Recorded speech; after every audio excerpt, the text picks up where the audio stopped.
record there. And welcome to the podcast, Least Likely to Succeed. My name is Chris Chuck, and today we have a very special guest, a very near and dear friend of mine, Ryan Herington. He is a local DJ for the Sumo Speed events, Night Moves. He's also DJ'd a few of my parties. And you're a wedding DJ? Absolutely not. Damn it. I was hoping you'd be a wedding DJ. Nah, weddings ain't fun. Weddings should be fun. Because there's nothing but open bar. DJing a wedding is not fun. Why? Because you're not DJing. You're a host. You're not there for the music. But I think you're there for both. But you have to host because that's a part of your job. Right, and I just want to play music. I get you, but I think the hosting part, it comes a part of the whole DJing career field, I guess you would say. Yeah, I mean, there's club DJs and there's wedding DJs. And then there's Ryan Herington. I mean, I've done some weddings. I've done a couple small weddings. But you don't be saying shit. No, every wedding I've done, I don't speak. I got something I should speak on. That sign that is misconceiving in your bathroom. So fresh, so clean, but nigga, where's the motherfucking bidet in that bitch? The bidet is absent. Can we get one? We can get one. I'm sure Katrina would not mind. Katharina. Katrina. Look, where we gotta complicate things. We just call it Katrina. I'm sorry, Katharina. I know, Rena. Your parents did it. So where's the best bidet order in place? Amazon. Where else? So here you gotta get the heated one. Heated? I mean, you can get the warm water. Or the warm water. Yeah, get the warm water one. Don't be a fool. Don't be going out there flushing your ass with this crystallized ice cold water straight from your motherfucking freezer. Like, no. Turn the hot water on the faucet. Get it going a little bit. Now we can warm water it, and it would be good to go. So the steps for a bidet is poop, warm water, toilet paper. Yeah. And the toilet paper is mainly just to dry your ass. Okay. Yeah. The bidet does all the work. It's pressurized. So do you aim it? I mean, you have to aim yourself. You gotta kind of adjust yourself sometimes. You know, maybe do a little wiggle around. You know what I'm saying? Make sure your butt cheeks are pulled apart enough. But the bidet is mounted.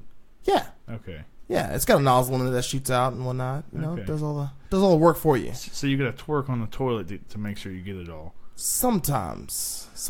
If you got a rough one. I think if you have a what's that thing? The little step called that you put around the toilet? Squatty potty. I don't have a squatty potty. I mean, but you have kids, so of course you have a step stool somewhere. Put your feet on it. That kind of helps things a little bit. Kind of angles up your asshole a little bit, you know, just for the brisk cleaning that you're about to get. That way you can get like 2 or 3 inches in. That not just no. You're clean. You're just trying to get it off. You want to just get the butt chips off. The butt chips. Yeah. Hell yeah. It's kind of like when you have mud on your car. You don't want to spray it on, but you want to spray it off. Fair enough. You get what I'm getting at? Yeah. So you don't just directly spray the pressure washer onto your car. No. You spray it to where the mud goes off. Right. It is mud. In perspective. It's just butt mud. It's butt mud. Yeah. Yeah. It's a little brown substance. If you want to call it carbs or whatever else you're eating. You know, high fat. If you're on a high fat diet, dog, you might leave some streaks in that toilet. But don't leave streaks in your ass. What about them streaks you left in my toilet? Oh, did I? Yeah. High fat diet, bro. I've been eating. I ate mad fucking pistachios this morning. I drove to Richmond. So, update of why I have not been doing a podcast. So, one weekend I moved. The next weekend I wrecked my car. The next week after that, I drove to... No, the next week after that, you bullshitted me. You motherfucker. No, you were here and we discussed it. We discussed it, and then you were like, yo, come tomorrow. And then I was like, yo, what's up with tonight? Oh, man, I woke up at like 6 this morning, and I'm tired, man. I think that did happen. That really did happen. And then the next week after that, I drove to New York to go get a hood for my fucking car. And then I was bullshit again, Ben Gilman. And you know. I was sick. No, not. I said Ben Gilman. Oh. Yeah, Ben Gilman. I said, hey, let's do a podcast. And he's like, he didn't say yes per se, but then when I showed up and I had my podcast shit, he was like, I'm not doing that shit. What a lame. I know, man. I think he's got like a lot of good shit to say. He's a nerd. So I want to pick your mind of, I mean, he showed me his 3D printer and all the fancy shit. He modified his 3D printer. So he uses 3D printer to modify things on his 3D printer. He's that kind of guy. So it's like 3D printerception. He has a nice 3D printer. He can make things. Cool things. Can he make ghost guns? What? Can he make ghost guns? He probably could. That's But good. you might want to give him a heads up. Don't tell anybody that you got it from him, though. So, about that Ben Gilman guy, he doesn't make ghost guns. Anyway, fuck that. So, you got a promotion at your job. I think you're being successful. I'm trying. No, I think you're doing it, man. You're doing a lot of things here. Even though you're, I'll clear it up a little bit. Seems like Rena's doing a lot of things, and I know you're in the backdrop of doing all these things because you have to, like, you're in this relationship. You're married. You got 2 kids, and she seems to be doing a lot. And of course, she can't do a lot without the support of you. Katrina Katharina is definitely the hard worker. She's the one at home with 2 kids every day. It was 3. It's now 2. Yeah. Foster man went home, but we're getting there. Yeah. Make a little bit more money. Have nicer shit. Bigger cars. Buy more Yukon Denali XLs. Is that what that is? It is. I thought it was Escalade. It's basically an Escalade. I mean, it's black, so but it's only on 20s, so. only on 20s. My bad. It's only got Twinkies, dog. It's no big deal at all. 2-0. It's nothing, I swear. The tires only cost $100 a piece. Not really. They're like $200. I wish they were $100 a piece. Yeah, I know. See, you're buying big baller things, but you're not telling anybody. Everybody knows it's there. Don't you got 20s on that GS out there? I got 19s on the GS. Oh, even more expensive than 20s. They are. I know they Actually, are. It's ridiculous. Because you got that odd ass size. Yeah. So clearly, you seem to be doing well for yourself. I'm trying. No, I think you're doing. I just put money where I don't need to put it. I think you are. I mean, you got a nice place here. Kids are doing well, even though they're sick, coughing up all over the place, doing all kinds of weird Not covering shit. their fucking mouth. Yeah, I know. Your little. I don't even talk about your son. Trying to hit me, like, boy, I'll hem you up. I'll rip that fucking Nike jacket off your ass. Keep playing. You over here looking at me like, shit, nigga, I wish you would. No, nigga, I would. He's completely deserving. Of what, the Nike jacket getting ripped off of him? Yes. Okay. So next time I might have to pick him up by it. Next time he might just need them hands. I'm not going to throw hands at him. No, I'm going to use these hands to pick him up. Go for it. All right. That sounds like a plan to me. He might fold you up, though. I'm not scared. Not scared. I'm not a skirt boy by any means. That's good. Good. So what are we doing in life? What's going on in your life? What kind of positive things we got going on? Let's talk positivity tonight. So, got a raise at work. We just not lost, but our first foster child just went back to his bio parents. So we had a foster child for about a year and a half. His parents got their shit together, got jobs, got a house, we're stable. So he's back home with them. Yeah, that's good. That's definitely positive. Yeah. Kids are doing good. Marina's doing good. Working towards her degree. Oh. So she can go back to work. What kind of degree? I mean, maybe I should ask her these things instead of asking you. Like, so all my Virginia Beach party friends, it wasn't congratulations. It was, oh shit, I'm sorry. To Rena, not to me. Oh. Because it was with me. Yeah. Acting a fool. Oh. Most of the people know. Not most of the people. People that know me well know me. Yeah. Or no. But, no, I had to cool it. had to pump the brakes.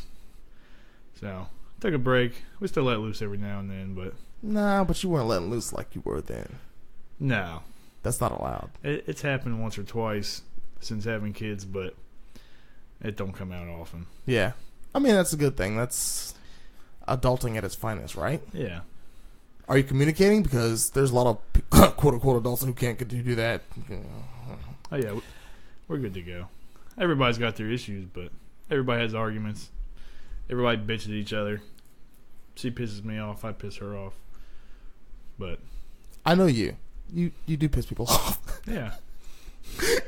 Ain't no denying that one. Oh, shit. Pause it. All right, so we just had Katharina just come into the house and set the dog alarm off, a.k.a. just the dog. So, it's fucking stupid ass fucking shit. Locking up my motherfucking computer, fucking being a piece of shit. Anyway, so where were we at? We were talking about relationship shit. You guys are talking about arguments and pissing people off. Each other. I think we had touched on Tron's coming out, which is normally what's referred to. Oh, Trons. Trons being Ratchet Ryan. Yeah, so Tron started when me and Dan Hillian used to go out. We had our drunk alter egos. So I had one that was Tron's. Dan had one that was Danimal. Oh, that's where that name came from. So when Trons and Danimal came out, that was a wrap for the evening. Shit was going down. So you guys were doing things that you normally wouldn't do. Correct. Usually alcohol related. Well, 100% alcohol related. So you guys were anti-adulting. Correct. As much as you could be. So you would say that was, at that point in time, you were least likely to succeed. Very much so. And there's nothing wrong with that. I mean, everybody does some stupid shit every now and again. Even I did. Yeah, but twice a week, every week ain't every now and then. Yeah, but now both of you have 2 kids. We do. Yep. So his oldest is almost 1 year exactly behind my oldest, and his son is just about a year younger than my youngest. Okay. So. Damn. Yep. Pretty neat. It doesn't seem like that long ago. No, we're at the house on Norview Avenue, fucking throwing beer bottles on the road, being just dumb as fuck, doing donuts in the grape car, still on the park bench from down the street. Multiple park benches. Oh, multiple park benches. We're not gonna say anything. We're still all kind of shit. Damn. Look, man, you can't be just admitting the shit like that on the podcast, bro. Like, I think the statute of limitations ran out on those. That was so. How old is Reagan? Reagan is 6. Damn. All right. So 7 years is usually, I think, like your golden number. So yeah, we're at the statute of limitations. Yeah. So for park benches at least. So about some of those park benches from that retirement home that you stole them from. I don't know if they were a retirement home. I don't know where they were. I think it was a retirement home. We were drunk, so. Oh, that excuses everything. Well, it's easy to forget where they came from. Daddy, right. what's two ways if you say bad way? You better get your butt in bed, dude. We're gonna leave that on. That'll work. That was the youngest. That was little Sawyer. Little Sawyer. The heathen. I mean, he asks a lot of questions. He does. He's good. He has a lot mostly. of questions. He's just a boy. Is that how boys act? I would imagine. That's how most boys I know Maybe act. that's how you acted. I was an angel. I'm gonna call 100% bull motherfucking shit. So my grandma told me. Right. You probably didn't cry because you're too busy doing bad shit. I don't know. It's been a while. It probably has been a while. But I'm gonna say, I feel like you, sir, did a lot of bad shit when you were a kid. I don't know about that. I've always been right on the beaten path. Never did nothing I wasn't supposed to be doing. What were your grades like in school? by far less than stellar, D student. roughly. So you passed just on the skim of failing. My goal for high school wasn't to graduate well. It was to graduate. I feel you on that. I 100% see that. And it wasn't because I was stupid. It was because I was lazy. I think we should define lazy, because a lot of people, especially teachers, they always say that students are lazy. Now, they never really ask the student, why don't you do this? They just automatically assume you're lazy. It's like, no. Yeah. Did you think about the fact that I know that I don't want to do this for my life? There's no reason for me to learn this, because I don't need to know trigonometry in my life. Yeah. No, I agree. I think lazy is a cop-out word for it. Yeah. It's hard to catch teenagers' attentions. You know, they're interested in way more things other than social studies and Girls or skateboarding or drinking or cars. drinking. Oh shit! Y'all went wild in y'all high school. Apparently, I don't know. We didn't do much drinking in mine, but bro, I don't know. You said drinking is a part of that, so I'm gonna automatically assume y'all did a lot of it. I told you I was straight and narrow. Right. You didn't do no drinking in high school? I mean, I did a little bit, but not a lot. Not a lot. Boone's Farm, man. That's not considered drinking. Yeah. That's just sipping. It's like Kool-Aid. Yeah. You didn't have to have an ID for that, do you? I mean, fuck you. We weren't drinking beer, okay? I wasn't a big fan of beer. Oh, so y'all were drinking hard liquor. We were drinking liquor. What school did you go to again? Salem. Don't go there. Actually, and I've already heard about the drugs there, so yeah, don't go there. Do not send your kids to Salem High School in Virginia Beach, because there's drugs and alcohol. A lot of it. Rich white kids have it all. It's actually mostly Asian kids. In Salem? Yeah. Wait, no. I'm thinking of FC or Cox. I'm thinking about Cox. Yeah. If you want your kid to do coke, send them to Cox. If you want your kid to do coke, apparently there's some private school in Virginia Beach. I talked to a guy who worked at this school. I'll just say that much. And he told me about the amount of coke that is in that school, and it's crazy. Oh, I could imagine. In a private school, though. People think that private school is just the best thing ever, and it's No, it's a bunch of sheltered white kids acting out. Yeah, that buy and sell weed. I've heard about a trash bag of weed in a kid's Lexus. I could believe it. I mean, your parents gave you a Lexus to drive. They have 19s. I don't know, but it had. Did yours have 19s? Mine does. We just got kids walking around on cell phones. Answering the phone, talking to grandma. Like, is that normal for kids to have phones now at, like, what is he, 4 or 5? Sawyer is 3. Is it normal for a 3-year-old to be talking on the cell phone at this point in age? I guess maybe not in our day, but shit evolves. Kids are on cell phones now. But I think there's too much accessibility. No, I agree. We try to limit ours. Obviously, sometimes everybody caves every now and then just to not hear the bitching or the whining, and yeah, we try not to just let them sit inside on a cell phone, especially if it's nice outside. If it's nice outside, you better give me that cell phone. You're getting your ass outside. You're going to go play. Yeah. However, some days, excuse me, you just don't feel like hearing that shit, and you're like, all right, take that cell phone, go sit on that fucking couch, and leave me the hell alone so I can cook dinner, or I can clean, yeah, or I can just not listen to you, bitch. Yeah. So I don't want to hear you crying today. Right. And what did I already tell him? Crying is anything I don't want to fucking hear. Exactly. That's what crying is. Why are you crying? You ain't here talking about what? Oh, okay, now you crying. Yeah. Other than that, if you ain't got nothing good to say, it's like, okay, so you don't watch something else? You crying. Exactly. Enjoy what you watching, and glad you be glad you have something to watch. Exactly. This kid's ain't had to look at walls all day. Go watch the wall. You know what I'm saying? And not even nice walls. Center block walls. Bro, go live in the hood. You got center block walls and hard tile floors, and they're cold as fuck. Don't walk on them barefoot, because you might get frostbitten. Frostbitten. And you over here walking around in this this house that's got on a, not on a slab. We got a crawl space, so it's a little warm, on these floors. Yeah, you got carpet, not a rug, carpet. Had a bit of another intermission there. So, yeah. So send your kids to private school if you want them to be potential fuck-ups. Still. So, let's just say there are probably schools you don't want to send them to, and there's schools that are just, okay.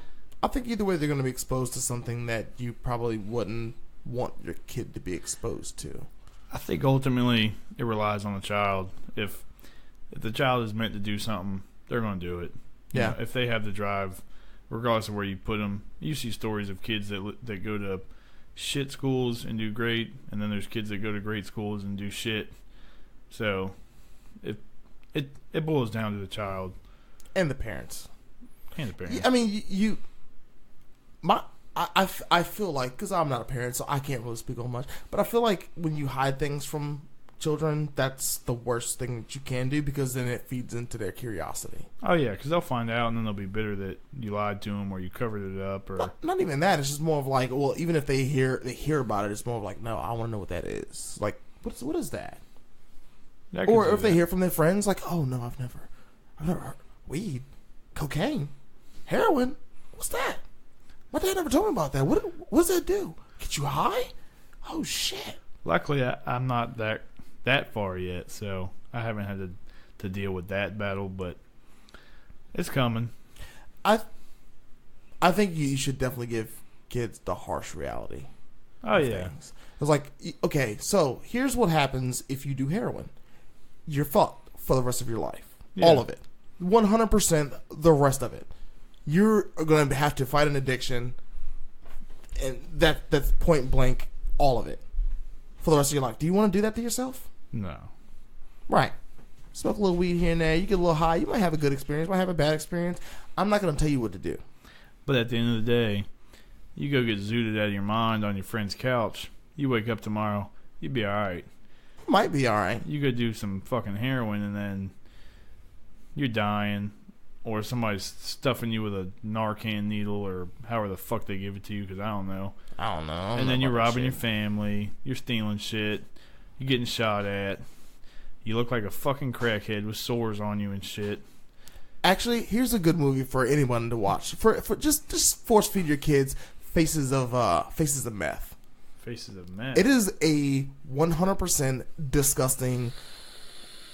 We hear what you're doing over there. You must drive a Subaru. Ah, yes he does. I do. You do. Ah. Yeah. Vape King over here. All right. For all you Subaru kids, here you go. Ryan Herington. Follow him on Facebook and Instagram. He drives a Subaru and he vapes. Hashtag Ken Block. But yeah, I like. And at the same time, like I said, I think you should give your kids that harsh reality of, this is the truth. This is for real. Do you want to look like this person? Look how they looked 2 years prior to them now being arrested and for distributing meth. Oh yeah, I agree. Do you want to look like that? Because I sure as fuck don't want to. I know. I'm sure you don't want to, right? See, what I don't get is, I think a lot of our circle of friends have dabbled in shit that you ain't supposed to be messing with. However, most of the people all of the people I hang out with, not all of the people I know, there ain't no way.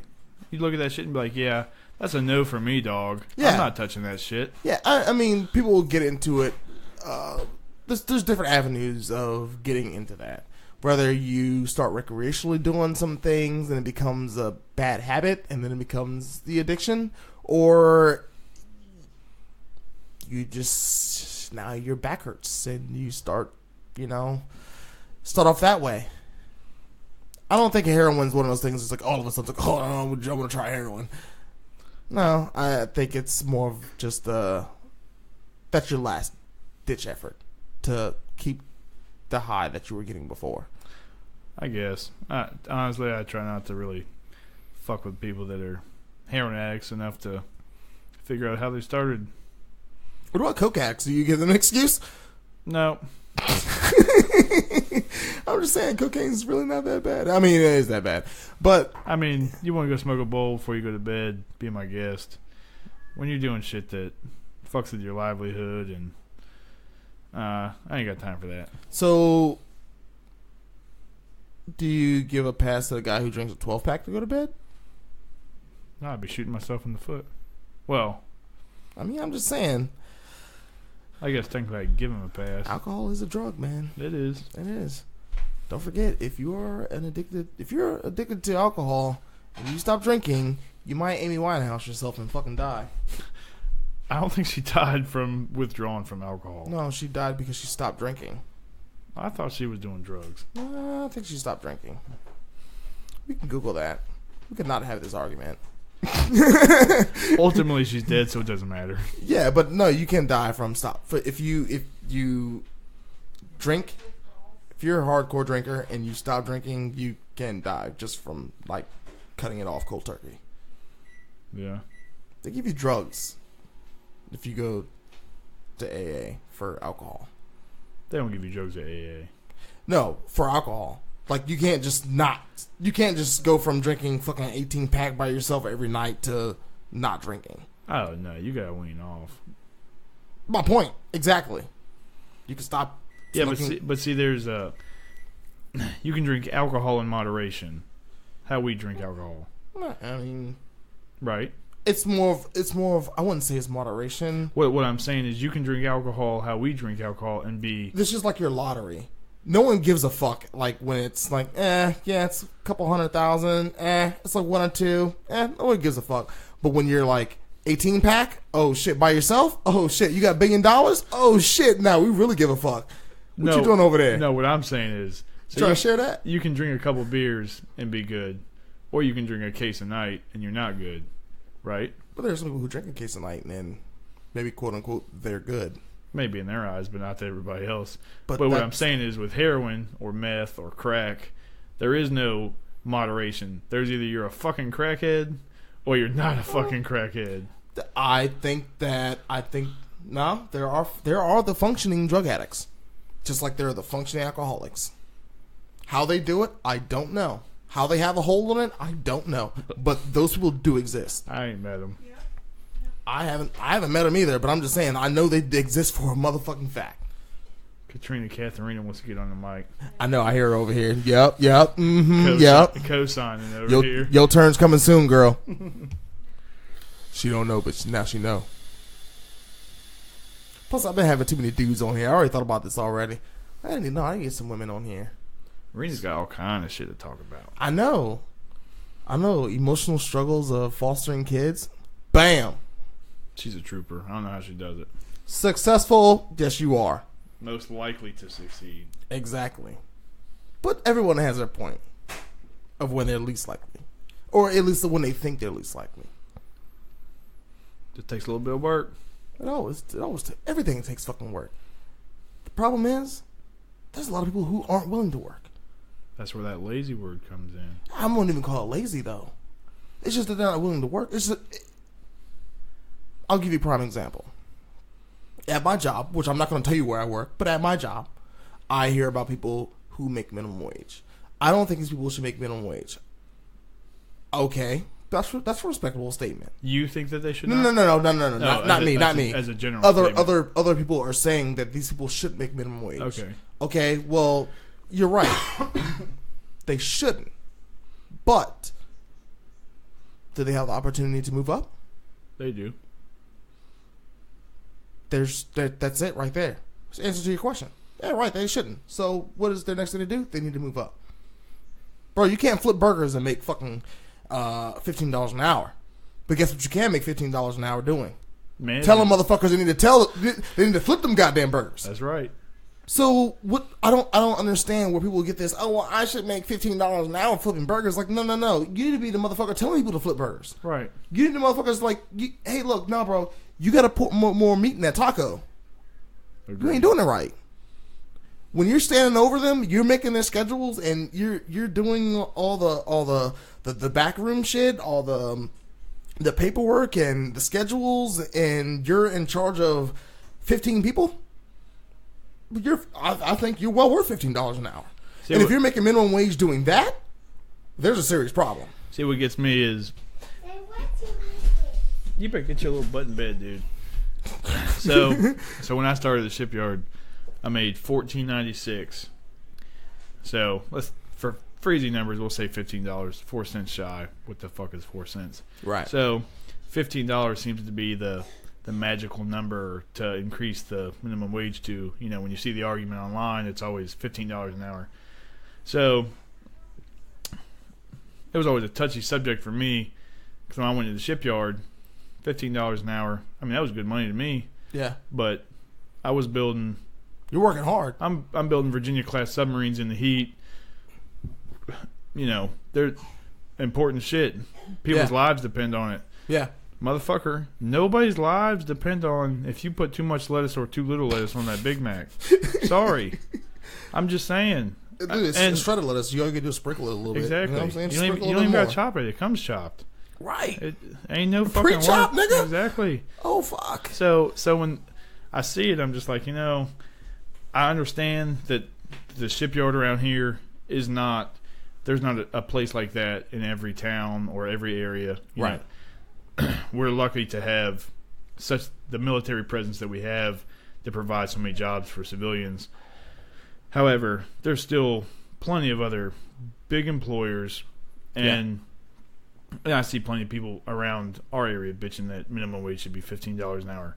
Well, if the burger flipper's going to make 15, then the dudes building submarines should make 30. 30 right off the bat. Yeah. Starting out. They don't understand that how that $15 will affect other people. Right. So now the price of that burger has to go up to. So instead of $2, now it's $4 just for the burger itself. Right. So what is minimum wage now? $7.50 or $8 or some shit. Roughly half of 15. Yeah, it's so say you double minimum wage. Now in the next couple of years, everything would increase by 2. Right. So now you're still in the same predicament because everything is still out of your reach. It doesn't matter if you're paid $100 an hour. If everything multiplies upwards as you make more money, then prices go up. It doesn't matter if you make $1 million an hour or $1 billion an hour. The monetary sum is irrelevant when everything else is priced accordingly. Right. And even then, you're like, okay, you might get a raise every now and again, but guess what? Gas prices still go the fuck up, nigga. Yeah. They don't give a fuck about your wage. Exactly. When I'm paying $2.99 for regular, and right. I gotta put 31 gallons in a tank twice a week. Ain't nobody telling you to drive that motherfucking excursion around this bitch, dog.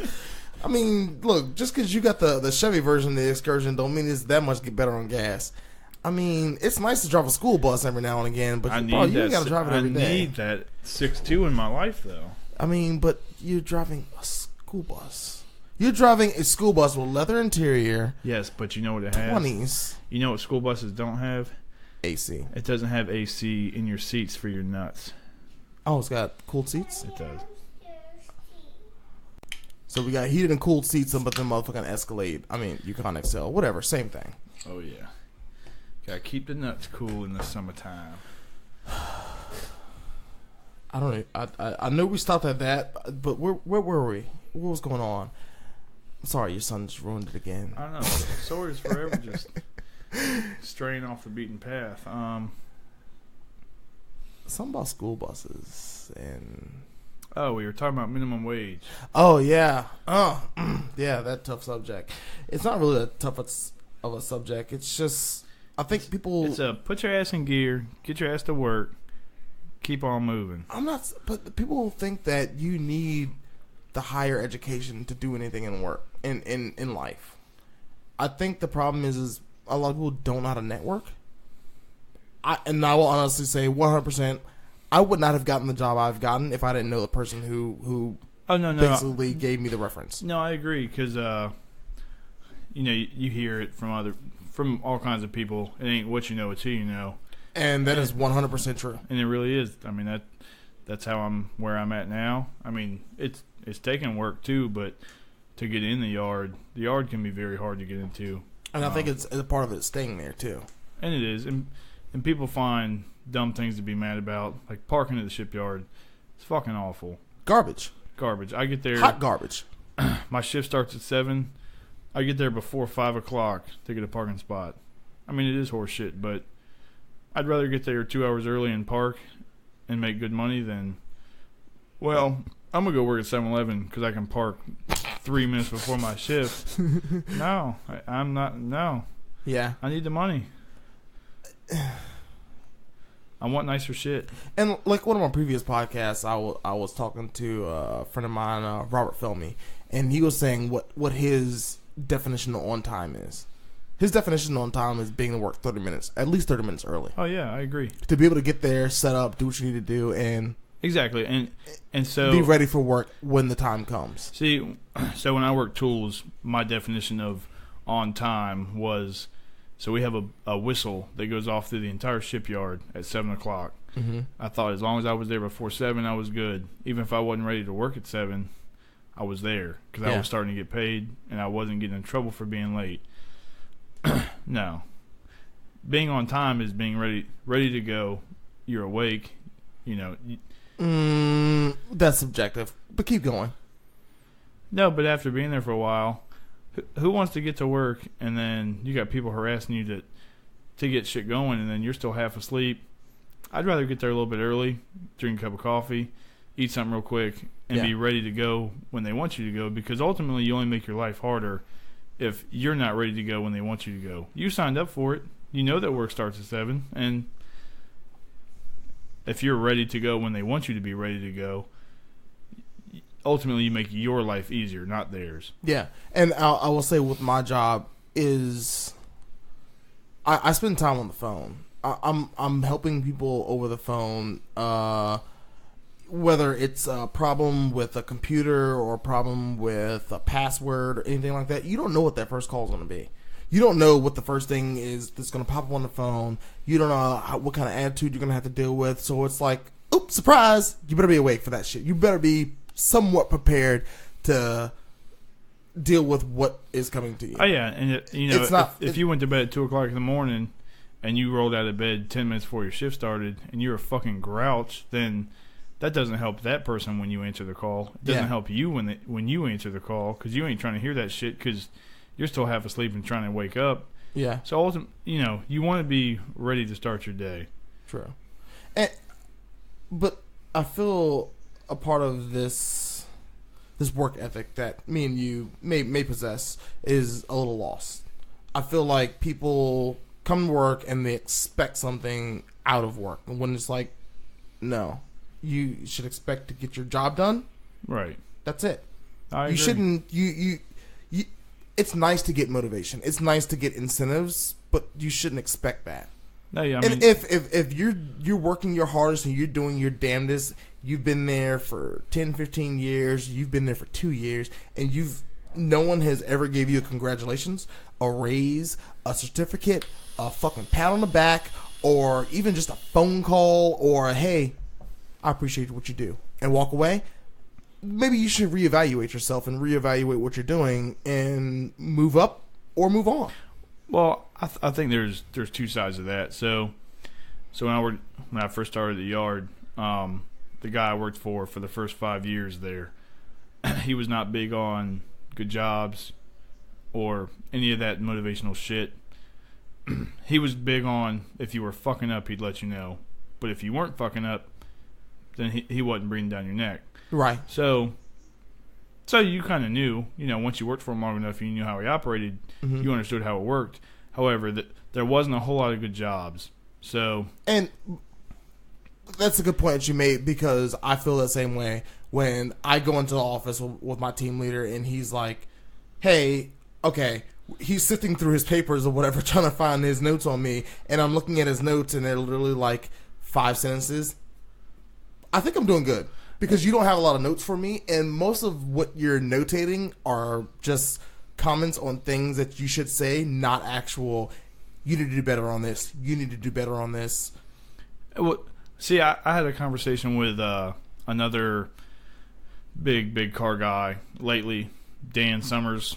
Mm-hmm. I think most people know Dan Summers or know of him. Drift guy? Yeah. Big drift guy. So I ain't going to get into the whole conversation, but what it boiled down to was, as a whole, no notes in your file, no positive notes in your file is better than negative notes in your file. So if you have nothing, Yeah. that means you haven't strayed off the beaten path. You've been Right. doing what you needed to do.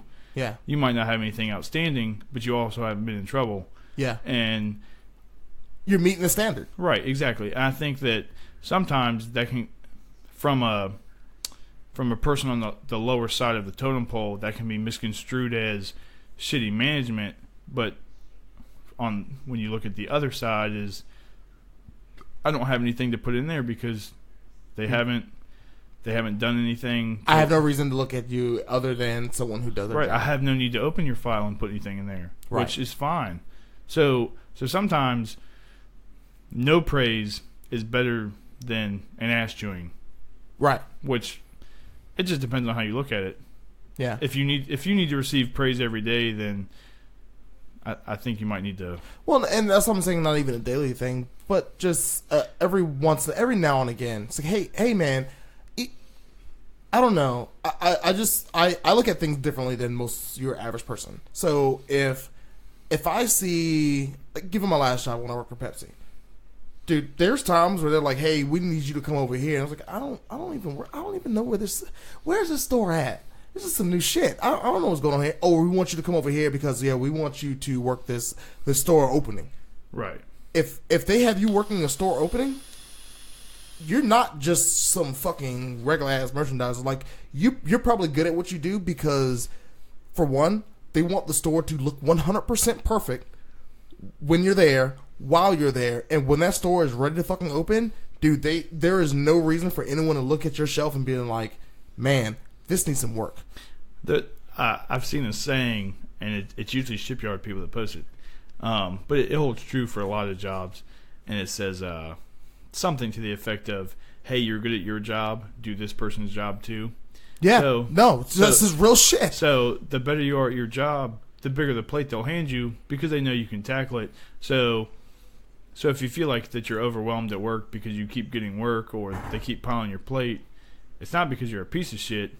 It's because you're doing what you need to be doing. You and get you're shit good. done. Right, exactly. And it's frustrating, but at the end of the day, that helps you because if there's ever a time for layoffs or they're gonna be like, "Hey, don't get rid of that guy because he's good. Yeah, he does what he needs to do. You don't have to tell him shit." You might have a bigger plate, but I'd rather have a plate than no plate. I will tell you this. You know, this was probably one of the best compliments that I ever had. Was I used to work at the Van store at MacArthur Mall. And you never got me a discount? Bro, that was in like 2008. This is probably like when I first met you, man. Somewhere around there. It was somewhere around there. A decade ago. So, the best compliment I had was, I don't have to tell Chris what he needs to do because he knows what he needs to do. Other than the norm, like the normal business thing that we do every day, I don't have to tell him shit. Right. I know he's going to come in. He's not really going to say much. He's going to put his stuff down, basically figure out what needs to get done first, and he's at it. Right. Other than anything out of the normal, I don't have to say shit to him. And that's the kind of person I am. You don't have to say shit to me. And that's what I feel like that's what more of these younger kids going to these jobs need to have the attitude of is I'm here to work, let me get my shit done, and let me go the fuck home. But you know what they have that we don't? Privilege. Oh, did I say that? Oh, yep, I did.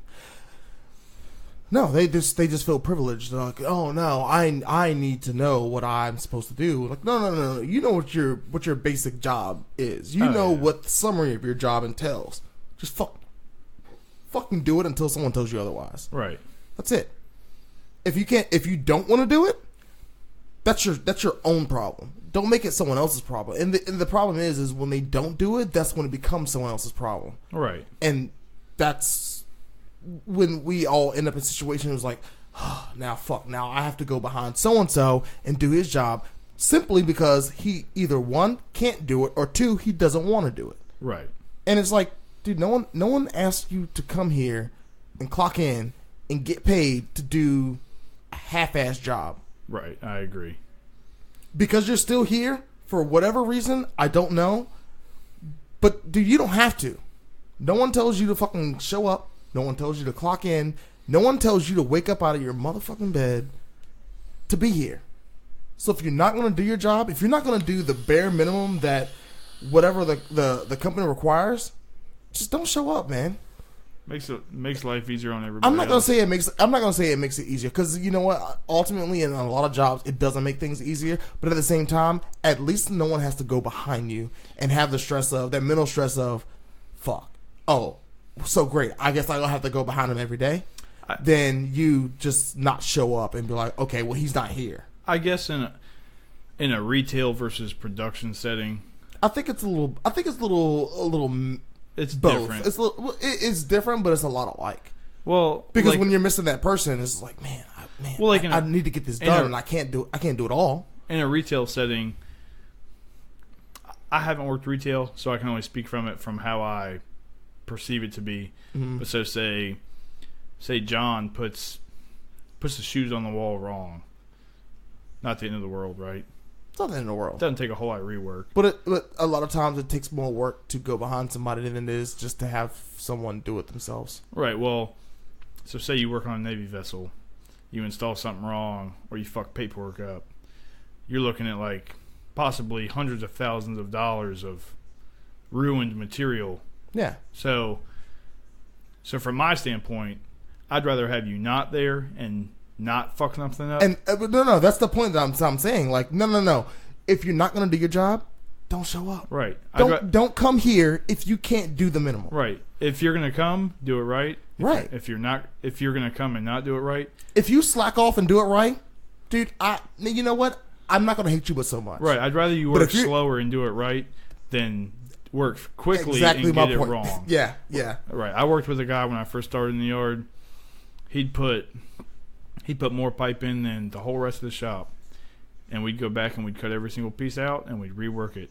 So say in a week, 40 hours, he put in 100 pieces of pipe. Mm-hmm. Well, now it's going to take us 40 more hours to cut it out and then 80 more hours to put it back in. So now you've spent 160 hours when you could have just spent, maybe 80. Yeah. So you work correctly. No matter, it's not the shipyard or not Vans. Yeah, it's everything. It's everything. You work correct or don't work at all. Right, exactly. And it goes with work ethic. It's not even about work ethic, man. It's about pride. I think part of the productive work ethic that we have is like, no, if I'm going to spend this time at this job, I want to at least do what I'm supposed to be doing. Even if I don't exceed expectations, I want to meet expectations because, for one, I don't want to get fired. 2, I don't want to get laid off. And I don't want to do it again. 3, exactly. And I don't want to do it fucking again. I want to do it the first time and get it done with. Yeah. Be out the door. Yeah, I wasn't dying to do it the first time. I Right. certainly don't want to fucking fix it and then do it again. Right, and people get mad. Man, I don't even want to fucking do this shit. Well, why do you then clock the fuck out. Thank you. I don't know, man. I feel like our work ethic, the just the art of being a hard worker is just dwindling down to few and far between. Well, you got these kids, they go to school for this weird shit, which is cool, I guess, if... Art degrees. So let's go with art degrees. So you got a fucking degree in, intermediate basket weaving. So... Underwater. Yeah, or underwater basket weaving, So for one, you got to be scuba certified, and then that makes money. I mean, yeah, if you can go weld while you do it, but I mean, no, if you can scuba, if you're certified, you can make money. You can make money. They don't want to just pay you to scuba dive. They want you to scuba dive and work. No, but if you can instruct. Yeah, well, okay. There you go. It is. Teach. Yeah. Okay, that's fine. However, the world doesn't need 15,000 scuba instructors. They also don't need 15,000 underwater basket weaving scuba instructors. But what if you can weld? What if you could weld basket weaving? I guess you could be lowered in a basket underwater and weld. Well, what if you took it a little further and did porn, like underwater porn, basket welding, weaving, basket weaving, underwater master basket weaving. Like, so you're jerking dudes off basket weaving in style. a basket? But like you're interlocking your fingers basket weaving style. So like Chinese finger torture hand job underwater? No. They're not squeezing. They're like, I mean, it's pleasure. I don't think a Chinese. Well, when you said like is pleasure. interwoven, like I was thinking Chinese finger trap. But you're type basket shit. weaving the fingers, but jerking dudes off. Yeah, we've way strayed. I know. I did it on but purpose. so what I was saying is, I know. these kids get these weird degrees, and then they end up fucking being a barista, or they work at Chi-Chi's, which ain't even there anymore. Or damn, whoa, oh shit, you caught me there because I was thinking Chichos for some. Oh shit, Chi-Chi's, not fucking Chichos. Chi-Chi's, bro. They make salsa. That's it. They used to be a restaurant chain. No longer. Yes, they make salsa, and that's it. Olive Garden, you're next. Yeah, Italian McDonald's, you're on the fucking radar. Oh, Chipotle, you're next. Your food is trash. No. Chipotle's trash, dog. Chipotle ain't that trash. Except Chipotle is trash. Except the other you're day, getting salmonella. No, guaranteed. You know what the problem is with Chipotle? What's is that? with every chain. Owned by McDonald's. Well, that's the problem. That's part of it because McDonald's is fucking trash. doo-doo butter, but It's trash. However, it's trash. all chains. Do you like eat out of this garbage can? There you go. There's your McDonald's right there. Cardboard and plastic bags. Hell Yum, yeah. yum. There's garlic. I bet there's garlic salt on that fucking pudding wrapper. I though. think I threw some ketchup in there earlier, so it might be a little stale. So you try that. No, but one thing it actually goes back to what we were talking about earlier is consistency among workplaces. So say I go to Chipotle A and they fucking load it up to the gills. Just go ahead and call out the location. I only go to one, but sometimes they vary. But depends on who's working, right? Right, exactly. But so they don't have a. So sometimes I always get the bowl. I get the same thing every time. Because they only have like 5 different bowls. Well, I mean, you can. That's how trash it is. Regardless of whether it's trash. Dave Long, Chipotle's trash. Either way. So there's no consistency. So sometimes I go and it's 3 meals, worth of food. I got to get a forklift to bring the bitch to my car.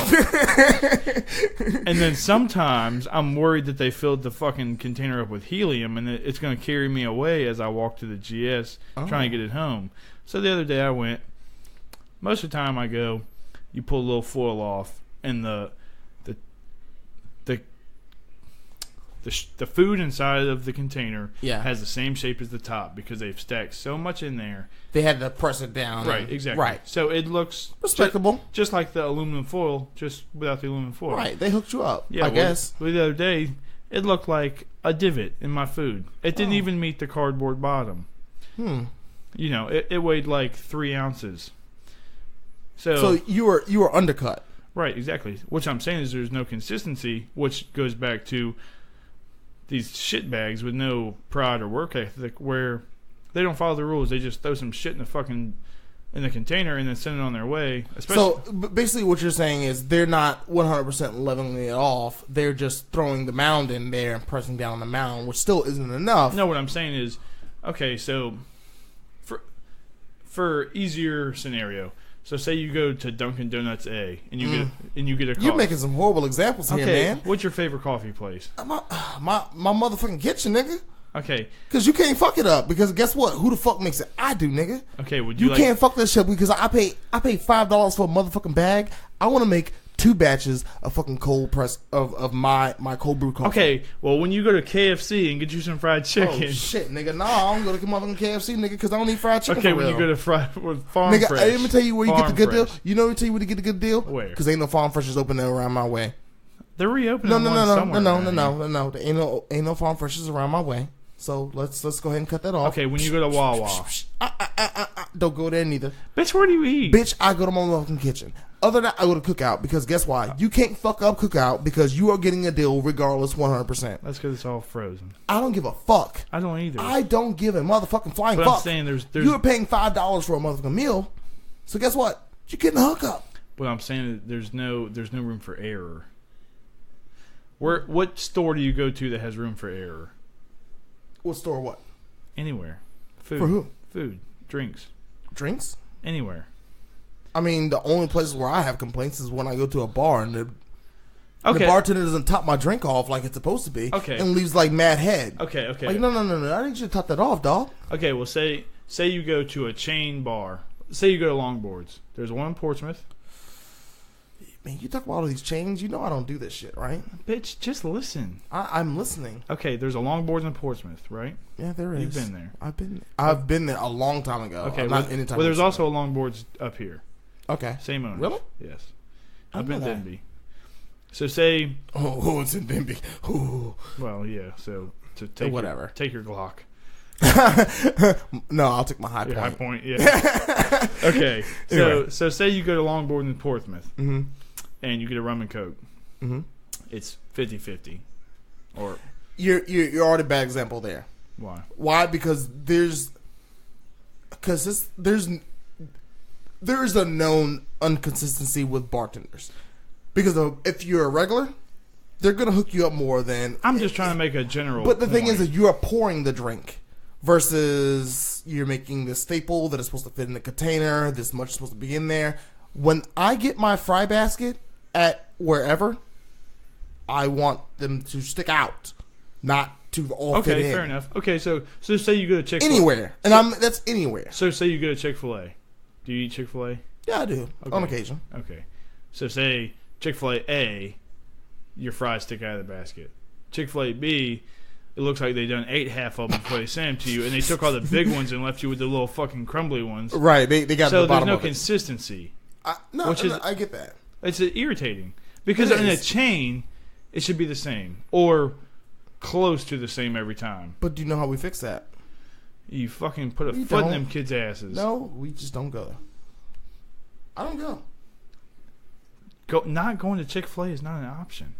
Dude, I'm telling you, even in the past, You know, us white people live on guacamole toast and Chick-fil-A. guacamole and toast. Starbucks. You mean avocado Or toast? avocado toast. Guacamole toast. That's basically what it is. Stop churching it up, motherfucker. It's Yeah. fucking guac. Well, no. So they call it avocado toast, except they take avocado and smush it up and put garlic in it, and then say it's still avocado. Bitch, you have now made guacamole. I don't know if I spoke about this or not on the podcast because it's been a month since I've done it because I'm a fucking shitbag. And you're a shitbag for bullshitting me that It's one only week. been 1 week. I was know, sick as a but dog I know, last week. but you know, I'd have been in here you know like, how hard it is to do one during the week. Here's the thing: it's almost impossible for me to do one during the week because I get off of work at 6:00. So if I get off of work at 6, no one's want to really do anything at 7:00. I can't. Actually, I get off at 6:30. Excuse me. I mean, I can't suck down 8 or 10 beers before you get here, and then still go to work and drink all night while we talk. No, we only drink 3 beers while we're doing this. But I mean, we've been drinking before, but we're not in a bad spot right now. But anyway, so what I'm getting at is, I lost my train of thought. Stop sucking on that motherfucking thing, nigga. I'm Fucking Subaru driver. Hashtag Hoonigan boy. Oh, by the way, go see Keenan at his open house on I think it's the 28th 28th. of November. I have to bring this. Don't quote me on that. It's on Facebook. Check his Facebook page out, and he's having a open house coming up here soon. He was on the podcast earlier, and he definitely said, "Bring your vapes. Bring your vapes. Bring Hell your yeah. vapes," because we know Subaru drivers. Cloud like boy, come. Cloud boys, bring it up. Bring your watts, bro. Anyway, where were we getting at with this? Something about fast food consistency. Yeah, just don't go, man. Cook for yourself. It's way better. No, it really is. It's just a It's matter cheaper. of convenience. It is. Dude, We spend so much money on eating out, and it's fucking ludicrous. nigga, let me tell you about a crock pot. And we're not talking about, oh, we're gonna throw like four pieces of chicken and some barbecue sauce in a crock pot. No. My Pinterest has about 20 crock pot. Wait. recipes You're on talking to the wrong person. Have you ever come over here and had some fucked up ass food? No. I'm not saying that. We're not getting on that. I'm talking about the fast food shit, nigga. Oh. I'm not talking about you like you're cooking. Have I ever complained? No, because I make some banging Because food. nigga, that chicken last week was pretty fucking good. The ribs were on point. I appreciate that. Even though you made me eat that last one, I wasn't Nobody I wasn't ready prepared for it. that last rib. Yeah, I was not prepared with that last rib, and it was mad meat on that shit. even though you was over here fucking half-assing your ribs. Well, I'm Speaking of white. which, no. There's no excuse for the amount of meat that you left in a motherfucking rib, nigga. Well, You can't eat ribs and chicken with leaving mad meat on that shit. What the people didn't hear because they weren't here was, Ryan, you didn't grow up in a black household. I don't give a fuck what the fuck you raised. The problem is America waste too much goddamn food anyway. Y'all be throwing all this motherfucking shit away. I give all leftovers 2 weeks. Unless it has mold on it. Well, you know... I'll cut it off and eat the rest. You know what white people do when they go grocery shopping, right? They throw the old shit away in the refrigerator? No. They go and they say, I'm going to buy this bag of spring mix so I can throw it away in a week. Horrible. We all do it. No. That's a lie. All of us don't do it because I don't do it. I said white people. Well, okay. So the problem is like the grocery store thing wasn't meant for you to go for a fucking week and get a basket full of motherfucking groceries. The whole point of like the whole market thing is you get what you need. That is it. Only what you need. No. So if you're ready to cook for the night, you get off work, you go to the market, you get whatever you're going to cook for that night, maybe have leftovers for lunch the next day or even dinner for the next day, and that is it. Oh, no, I agree. And it does work better. We used to go like big time grocery shopping, you know, for a week or plan all these meals out, and then you end up going out to eat with your family, or you know somebody does something or whatever, and it fucks your whole schedule up. So we started doing like a 2 or 3 day thing where we'd get way less, but it would all get used, right? And it works better that way. And I think at that point too, you can make a better deal for yourself because you're not shopping off the actual price of it. You're shopping off of necessity. The price that's next to the actual price tag, pound. The unit per pound, because you know you're going to use it. So the unit per pound is actually worth it to look at because if you get the bigger one, it might be $1 cheaper, right? A couple dollars cheaper. You never know. So that's something to take into consideration versus, I'm going to buy this big one even though I don't need it all. Even though I'm going to throw it away in fucking 5 days. Even though you have 5 days more left. You have 5 days left of it in the bag still. Right, and obviously some things hold longer than others, but like vegetables and produce don't hold but for so long. A couple days. Yeah. There shouldn't be wax on that shit. No, there should. But there is. There is. Because people can't they can't go to the grocery store and just buy what they need. They have to buy, I think I'm going to need. That's why all these motherfuckers go to the fucking grocery store. See, like when I was a kid, my grandparents split up and my grandmother moved to England. Mm-hmm. So England is they're not called states. They're called like provinces or some shit. I don't know what the fuck they're called. Yeah. But it's broken up into smaller communities, just how we are. You know, we're the United States, but we're split into states. Yeah. And then we're split into cities. Yeah. So they have these little tiny towns within, you know, amongst their bigger vicinities. Yeah. So they live just outside of not a big town, but so she said they could walk to the grocery store. So every night after the guy she was with at the time, when he would get off work, they'd walk into town. Mm-hmm. They'd get what they were going to cook for that evening for dinner and then for breakfast. And then they'd walk back home and cook. And then she'd cook in the morning. And then they'd do the same thing every day. Yeah. And she said, you didn't have wasted food because you bought what you needed for, you know, the next 24 hours. And then it just worked. Yeah. Or if you even plan for, like, the 2 days. Like, you can plan for 2 days and you're fine. For a week or 10 days, that's just... It's ridiculous. It doesn't work. It doesn't work for anybody. Unless you're seriously food prepping and you're on a schedule, you're on a regimen, there's nothing that's going to fuck you up, and you're planning for 5 days and you do it every 5 days. Right. You are a single person, more than likely, because doing it with the kids, I'm sure, is not easy. No, because, Daddy, I don't want to eat this. Fuck. Now I gotta cook something else. Or now I was like, okay, well, will you eat this instead of eating that? Like, okay, yeah, because I don't want the same thing every day. I don't mind eating the same thing. I could eat the same thing for a fucking month and not give a fuck. As long as I got something to eat, I don't give a fuck. And that's the same thing for me, but I can't speak for fucking everyone else. Yeah, and kids are picky. And you have to speak for 3 fucking people. Right. So... Yeah, and some days you're just like, I had a shit day at work. We're going to get Chick-fil-A. And then that fucks your whole schedule up. Yeah. That's an extra day on every thing in your fridge. And then it's easy to get out of the habit, you know. So tonight we go Chick-fil-A, and then tomorrow we're going to dinner with her parents. Yeah. And then now it's Friday. Well, it's like, okay, well, we're gonna have people over, so we're not gonna make chicken salad. No, give me those leftovers, dog. No, we're What gonna you got go in the fridge? What's already in there? What's in the Tupperware, dog? We're gonna go buy a bunch Is it of moldy? shit to throw in the grill. Nah. Hook your boy up over here. Yo, 100%. If you buy too much food for your motherfucking household and you need to get rid of it and you don't want to throw it away, invite my black ass over. Oh, word. Free dinner? What's up? There's What you always got? dinner here. Is it wholesome? Fuck it, give it to me. I don't give a shit. You know what a good deal is for all y'all listening? Go get you a Costco membership. They got these pre-made meals.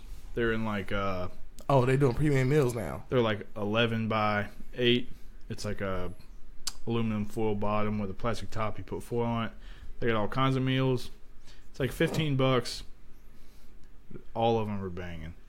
All of them. So are we on the level of like the Blue Apron and all the, I don't want to say trendy like meal prep things, but they are trendy, but they're good. See, the problem with those is I know how to cook. It's not about knowing how to cook. I don't think that's knowing how to cook. It's more of just like it's already prepared for you. There's no cutting shit. There's no fucking measuring shit. It's everything you need. Yeah, but but it. The problem is, so as a kid, my mother she worked. It was just me and her and my brother. Yeah. And she worked nights. So I always had to cook.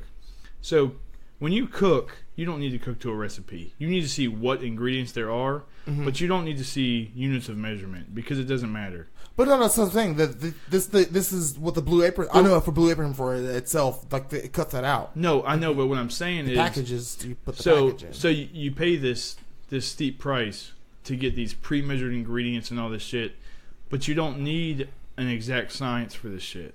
It's super easy. No, Cooking as a whole is easy. Baking, cooking is an art. Is an art form. but it's so easy. It is easy.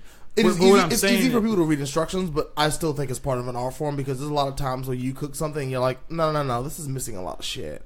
I'm gonna throw this in here and make this better. What I'm saying is, when you cook, you can go in the pantry and you can just grab shit. Yeah.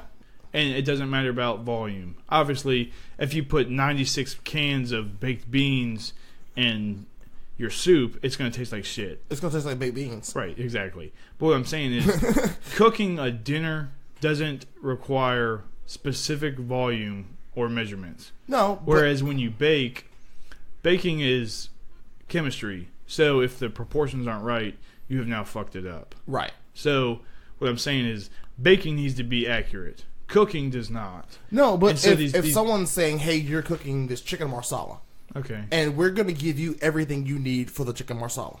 Nothing less, nothing more. But it's easy. And there's nothing wrong with that because you're making it to there. It's easy, but you pay for the convenience. And what's wrong with paying with convenience? Because if you have any skill in the kitchen, you don't need it. No. Yeah. You know how to drive, right? Yeah. What's wrong with paying for Uber?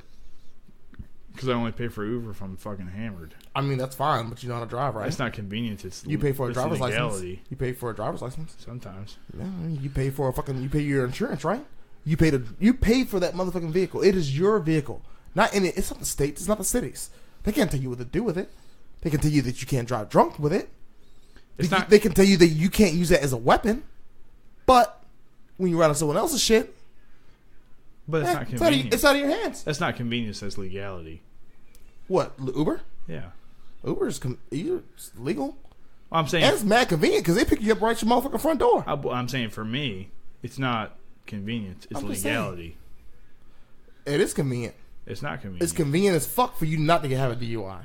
No, it's legal. It is mad convenient. It is. For you not to have a DUI. Yeah, but you missed a word. Excuse me.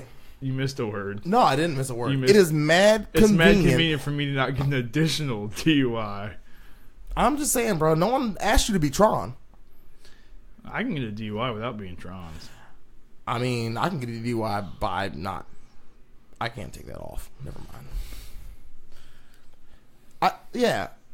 my whole thing is yeah, you do pay for convenience. There's a lot of things that we pay for convenience. You pay for your Costco membership because it's convenience. Where else are you going to buy bulk? Nowhere. Conveniently, you can buy it at Costco. But guess what? You got to pay for that motherfucking membership. I agree. So, point taken. No, I guess I can see where you're coming from. I think it's a great convenience. I think for my personal self, it's a waste of money because I don't mind prepping, and it doesn't take me that long to prep. But I've always had to cook. But that's the thing is, it takes away from that prep. But everything that you need is in this box. Meal one. Right here in this box. You take everything out of the box. You may have to read a few instructions, and bam, bam, bam. You put some shit together, put it in the oven, good to go. You know, in 30 minutes, you have a meal for the entire family, and we are good to go. And I have to do nothing more. Nothing more. I didn't even have to put much thought into this. But I also love to cook. And fair, it does take away from that. It takes away from that passion. I love to cook. Like, you've been over. I love having... Nigga, no. I'm going to correct you on that. You love to grill. Yeah, and you've just been over during grilling season. I hate grilling in the summer. I hate standing out there. Yeah, because it's hot outside and you're in front of a hot fire. Yeah, but during the fall, it's fucking game on. So you're like Dylon in the summertime. Hot fire. I spit hot fire. I mean, we grill in the summer. It was just, we bought that fire pit, like, I think we bought that fire pit the weekend that you first came over. Yeah. It's just, it's easy. It's like the fire pit that we have now is almost like an entertainment piece. So it is. You can sit around it and you can chit chat. And it can be warm. And it also constantly makes food for you. Very true. Because Very you true. put a plethora of things on it, and then they all cook at different rates. So it's just like, okay, well, this is done. Okay, so everybody snacks on it. And now this is done. Have you seen the Instagram video? I don't know the dude's name. My friend showed me the video yesterday. Fat black dude. He's rapping about grilling and shit, and he's like, the burgers cook fast and the chicken cook slow. I haven't seen that. That was the first thing that just came up in my mind. I'm sorry, I had to just throw that out there. No, but it just works good. Like, I love to have people over. I just like being outside with friends and drinking and having like, all dudes love fire, obviously. Dudes love why are you throwing me into this boat? Dudes love to set shit on fire. I think that's the pyro in dudes. I don't think that there's this magical thing with fire in dudes. No, I think a lot of men like to be destructive. Yeah. I like being destructive. I'm not gonna lie. I was a kid that smashed all my if it were a metal toy, I smashed it. I wanted to crush it. With a hammer? Yep. Got one out. Smashing all. Car accidents? All my cars have been in. I can't say about that, but I did. I love to break some shit. That's why I watch the fucking Russian dash cams on YouTube. Well, those are... Because you don't know if you're going to get some dude drinking a fucking fifth of vodka and then doing some dumb shit. No. All fucking polar bear ripping a fucking roof off. No, all you see is accidents galore. Them dudes don't know how to drive, but they're always drunk. No. The problem is they're all fucking crazy. And I think some of them do it on purpose. Because you watch some of them and you're like, there's no way that you did not do that on accident. How many times do people make a left-hand turn from the far right-hand lane? Do you go through your mind of how sane that really is? It's not. It's not an intelligent move. No. It's not a smart move at all. Not at all. It's not a common sense move. It is not something a normal person would probably think of doing. Why would you do that from the far right-hand lane, from the furthest point of where you're trying to go? Because vodka. I don't think because vodka. So, I think... I mean, they don't have they don't have running water. It's like, you gotta drink potato water or you don't drink. I think Russians are just a little crazy. Putin's coming for you. I think no. I just think they're a little crazy. I think when you get on, if you ever think of the mindset of people culturally, okay.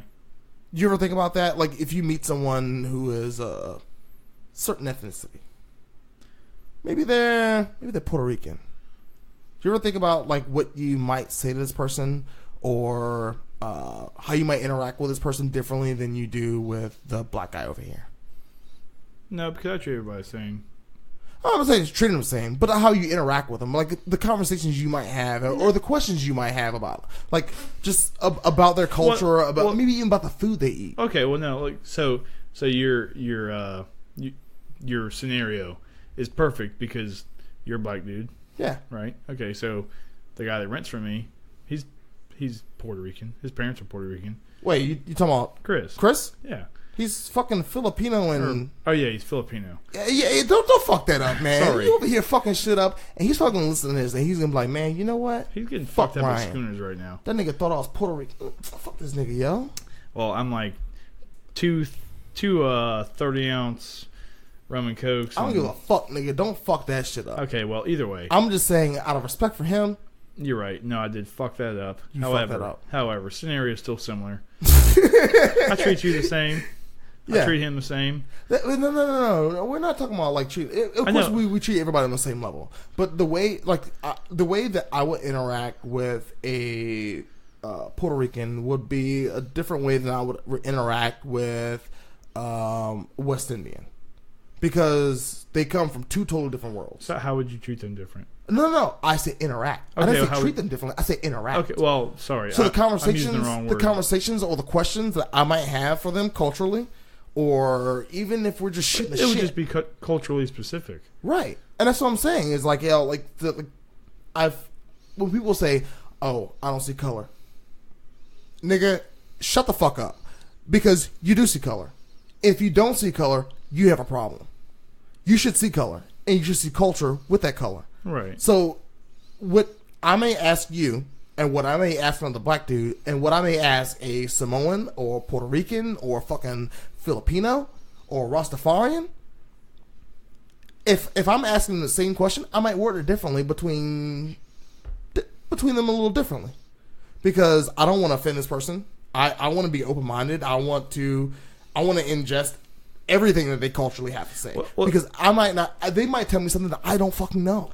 Well, I think a big thing with that is like people are so sensitive about their culture that they take things offensively. Like, I don't think people are 100% sensitive about their culture. I think people are sensitive in when it comes to the history of their culture. Right, but so say you did something. I've jabbed at you for being a black dude. I don't give a fuck. Exactly. And if you gave a fuck is where it would become a problem, because you know that I'm not fucking with you for real. I'm just taking jabs at you just to have fun, right? I know I get pulled over because I'm black, but I'm talking about from my perspective. Like say we went shooting and I said, Chris, you gotta turn it sideways. You know, the sights are on the side, not on the top. Would you feel offended? I would look at you just like this. Exactly. And you'd be like, fuck you, Ryan. Oh, nigga, but I know how to aim this gun. Fuck you. And we'd keep on going. And I'd cluster mine tighter than you would, because I'm a better shot than you. Yeah, exactly. Because right. I don't go shooting. I don't either. But it would... Well, no, which is kind of funny, because I'm pretty sure you probably have 4 times as many guns as I have. I have 1, so you probably have 4, right? Am I right? Am I close? More than 4. But anyway, but you would take it in fun, right? Yeah, I don't give a fuck. But the thing is, I don't give a fuck. I know, and that's how everybody should be, right? Right. Exactly. No. Hold on. Stop. Clear it. Step back for one. Everyone can't give a fuck. Everyone should not give a fuck. No, but you don't understand. I don't give a motherfucking fuck. I don't either. 0. But unless it affects your day to day, No. you shouldn't care. No. There are some things that affect my day, that may affect me emotionally. But not me taking jabs at your shooting jokes. But that's what I'm saying is like, no, even when things like have to deal with myself as a person, right? 96, I'll give it that. 96% of the time, I don't give a fuck. I don't. And I can't because that's not my personality. I am not the person to ever give a fuck. I got pulled over 2 weeks ago. Do I give a fuck? No. Nope. Okay, I text some friends about it, and I'm like, yo, bro, I got pulled over for a fucking broken till like MP Town. But do I really give a fuck? No. No. Shit don't matter. I got speeding tickets. I gave a fuck that week. But the week after that, nigga, I don't give a flying shit. Until I step into that courthouse and I'm trying to pay y'all niggas money, and then this bitch over here telling me to empty my motherfucking pockets. It's like, bitch, I did. It's like, no, what's that? What the fuck does it matter? It ain't fucking metal, bitch. Right. Okay, I give a fuck at that point in time. But after that, do I give a fuck? What I'm saying is, no. Until it affects your day to day, people shouldn't be so uptight. Like you could joke on me for all these motherfucking kids that shoot up schools are white dudes, and they are 100%. How many times have black dudes shot up a school? Not ever, never. I'm just saying. Not a single once. But they still treat us some kind of way. Exactly. Maybe. And if you joked on me, I'd be like, yeah, you're right. Because that shit don't affect my day to day. It doesn't affect your day to day, but the way things affect people is differently. People decide to put their emotions into things, and I can't particularly knock them for that. I'm not going to say anything bad at anybody who takes anything to heart, because I don't take into heart nearly what most people do at all. And I catch a lot of flack because I don't take things to heart. I don't take politics into heart. I don't give a fuck. They're all shady. Republicans, Democrats, they're all pieces of shit. Both sides of the fence, 100%. I'm going to go ahead and put it out there. Shit. I don't give a fuck to vote. Yeah. I don't. I have no desire into doing it because I don't want to feed into it. I don't feel like it even matters. You're going to complain about something. You keep sucking on that motherfucking dick, nigga. Anyway. I don't feel like it matters. The Hoonigan Project.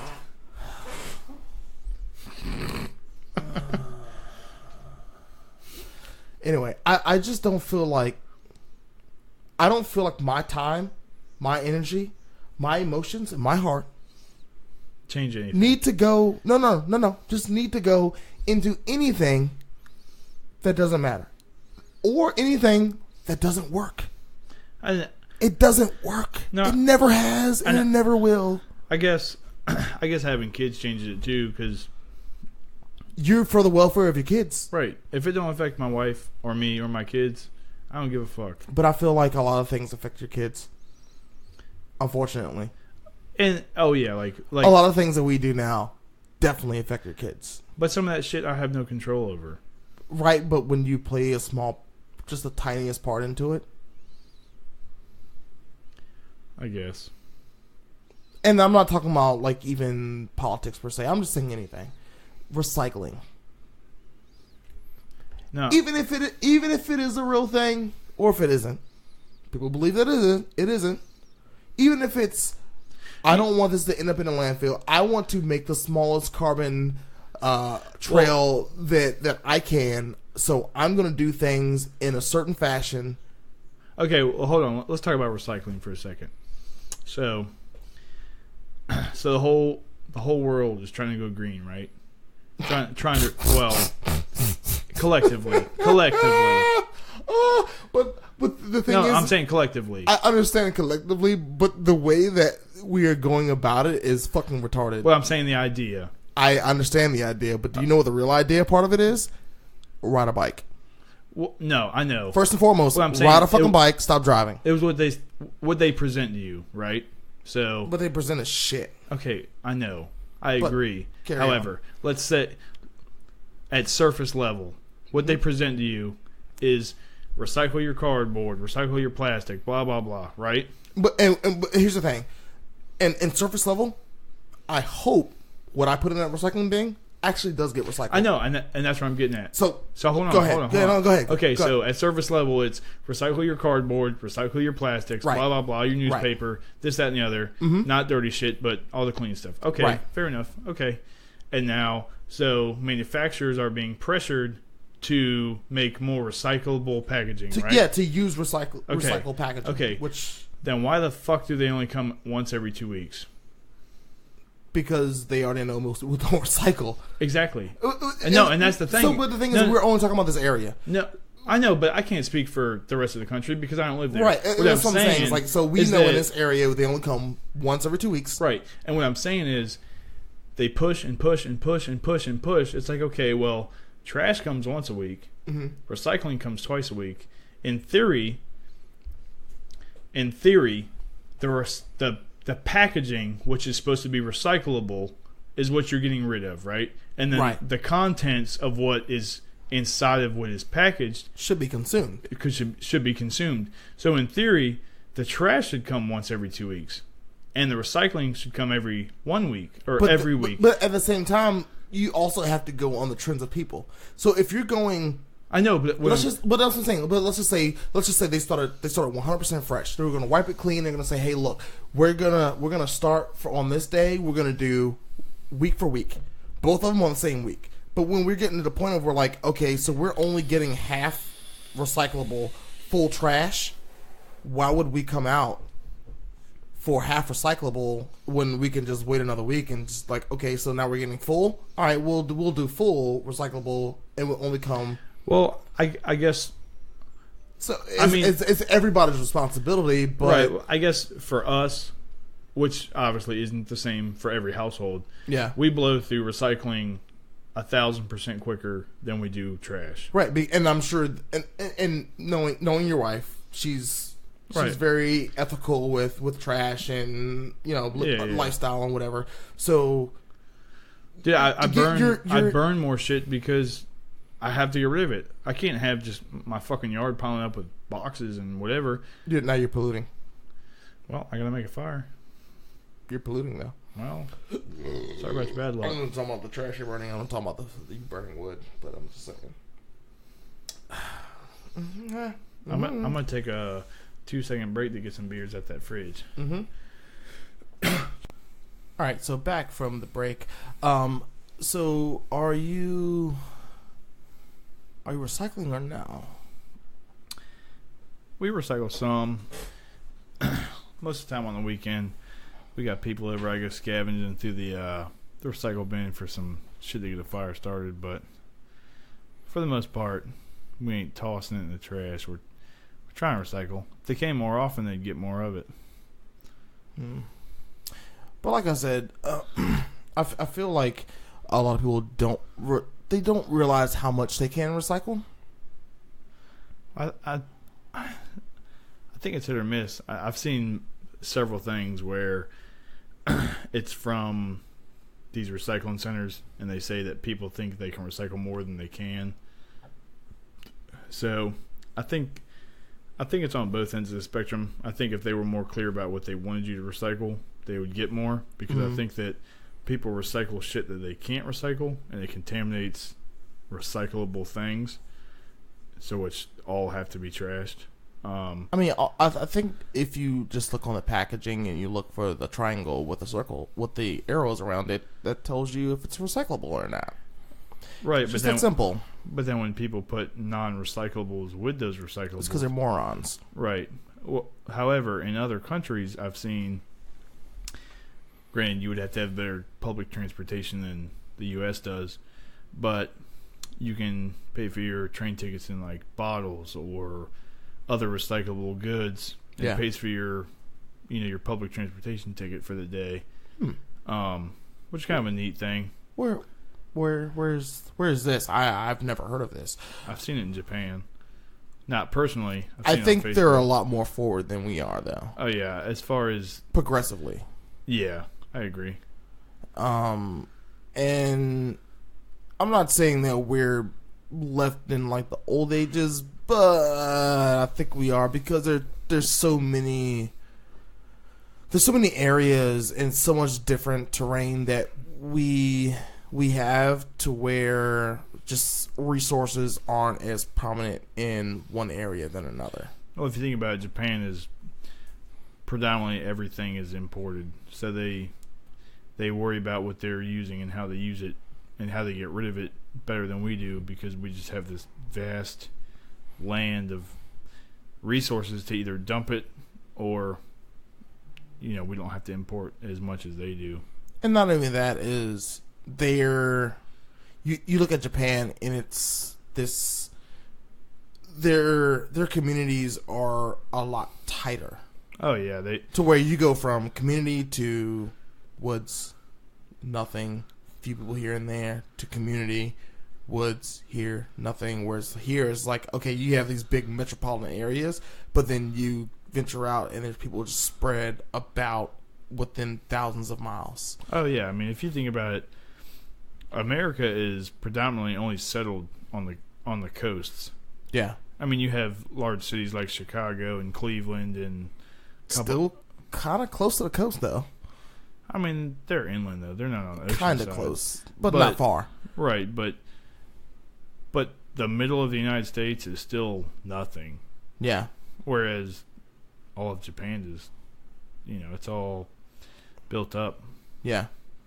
And there are places that you can't go to. What was the name of the place that just had they had the tsunami and then the nuclear plant that melted down. Fukushima. Yes.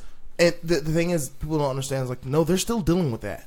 Oh yeah. They're storing reactive water in that city. Well, they're trying to store it there. It's all right, but the thing is, they have no long-term plan for it. Well, and how do you get rid of it? You can't. You just have to wait for the half-life to continue to half, and then it's well out of our lifetime. Right, and you're talking barrels of water that are just it's sitting. It's like 500,000 gallons a day that rushes through there. Right. And that's a whole nother subject. That's a whole different level of intelligent thought that I've never thought of. I've never put much thought into, but I know that it is a subject that has to be taken care of and thought of and planned for. Oh yeah. Not even that, but just I don't know. I don't know if you heard about Portsmouth. So the recyclables there were apparently even getting thrown away, as if it weren't recyclables. Yeah, and I've heard about that. Not just in Portsmouth. I've heard about it all over the U.S. So are we talking? What was the vice president's name? Joe Biden. No, Clinton. Clinton's vice president.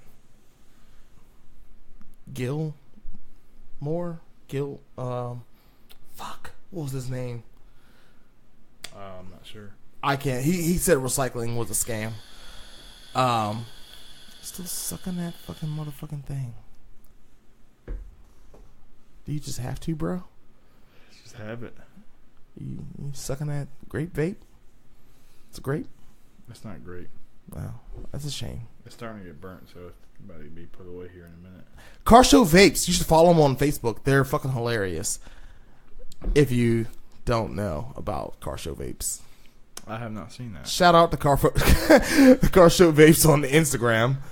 I don't know where that dude is from who started that, but he's I think he might be from the Kentucky area.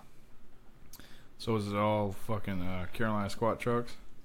No, it's all about people at car shows and vaping. I know, but car shows in Kentucky would probably all be Carolina squat trucks. No, that's Carolina. Where you see Carolina squat trucks. Yeah, well, it seems to be everywhere. You're stretching kind of far there, brother. And I don't think you're. No. There's not a lot of squatting in Kentucky. I can say I've seen the Volkswagen scene there is actually pretty big. Yeah. But as far as squat, no, it's not a thing there. For the record, if you own a Carolina squat truck, you're a piece of shit. And you come to Night Moves, I wish that we would turn you away. I wish that you'd fucking wreck that truck. Yeah. Into a pile of fucking dicks. Have your daddy buy you the rest of that lift kit. I know the blocks are cheap at Advance. It's just blocks and U-bolts. I get it.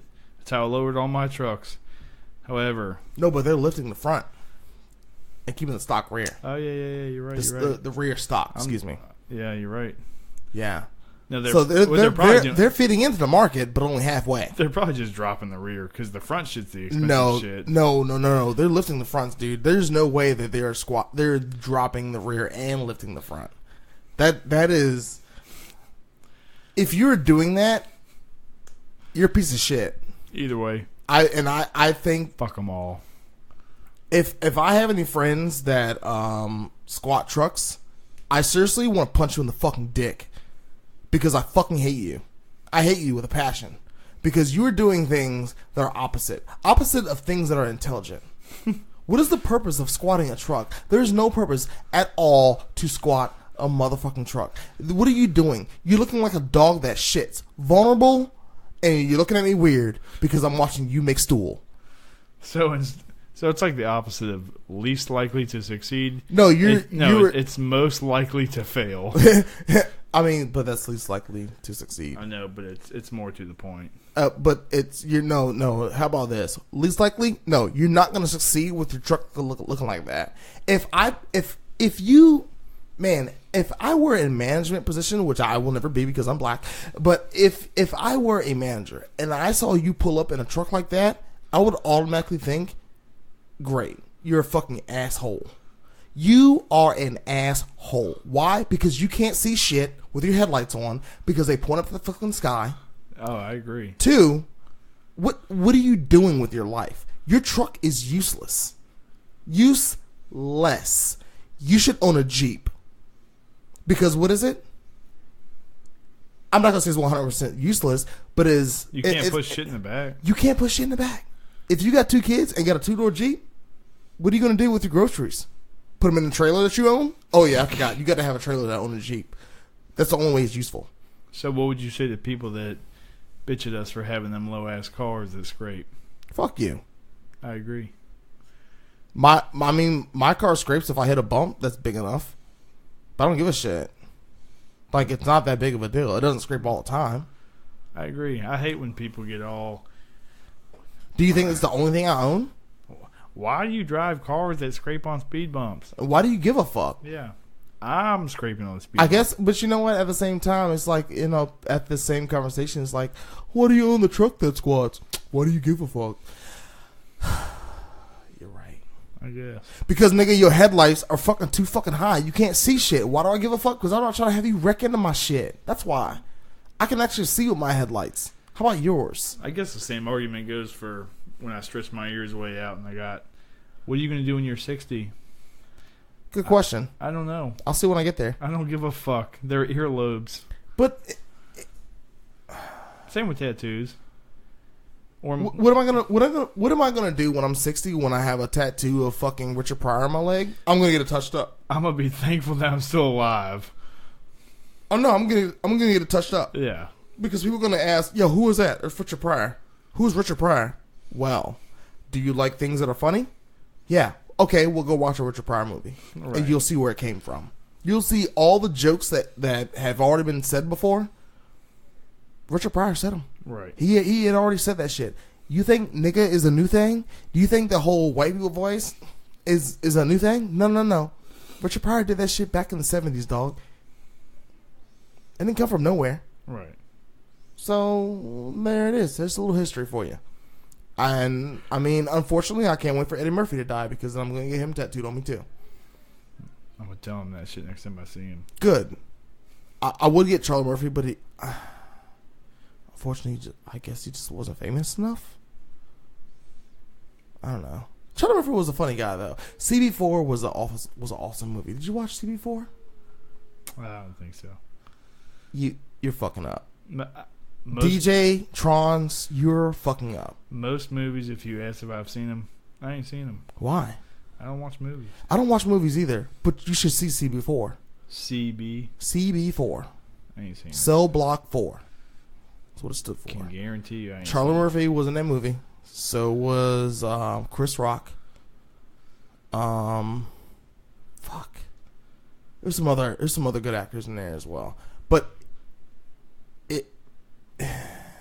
it was like what's the word I'm looking for? your spoof of NWA. Almost, but not quite. I gotcha. Yeah. You remember the House Party movies? No. Told you, I ain't seen no fucking movies. Look, can I give you a list of movies to watch? You can send them to And me. these are all, I think these are all musically inspired and also musically and or dance inspired. Okay. And they're all black. That's alright. Okay. Cell Block 4, CB4. You have to send it to me on Facebook because I'll forget in 10 minutes. We're going to tell you all this.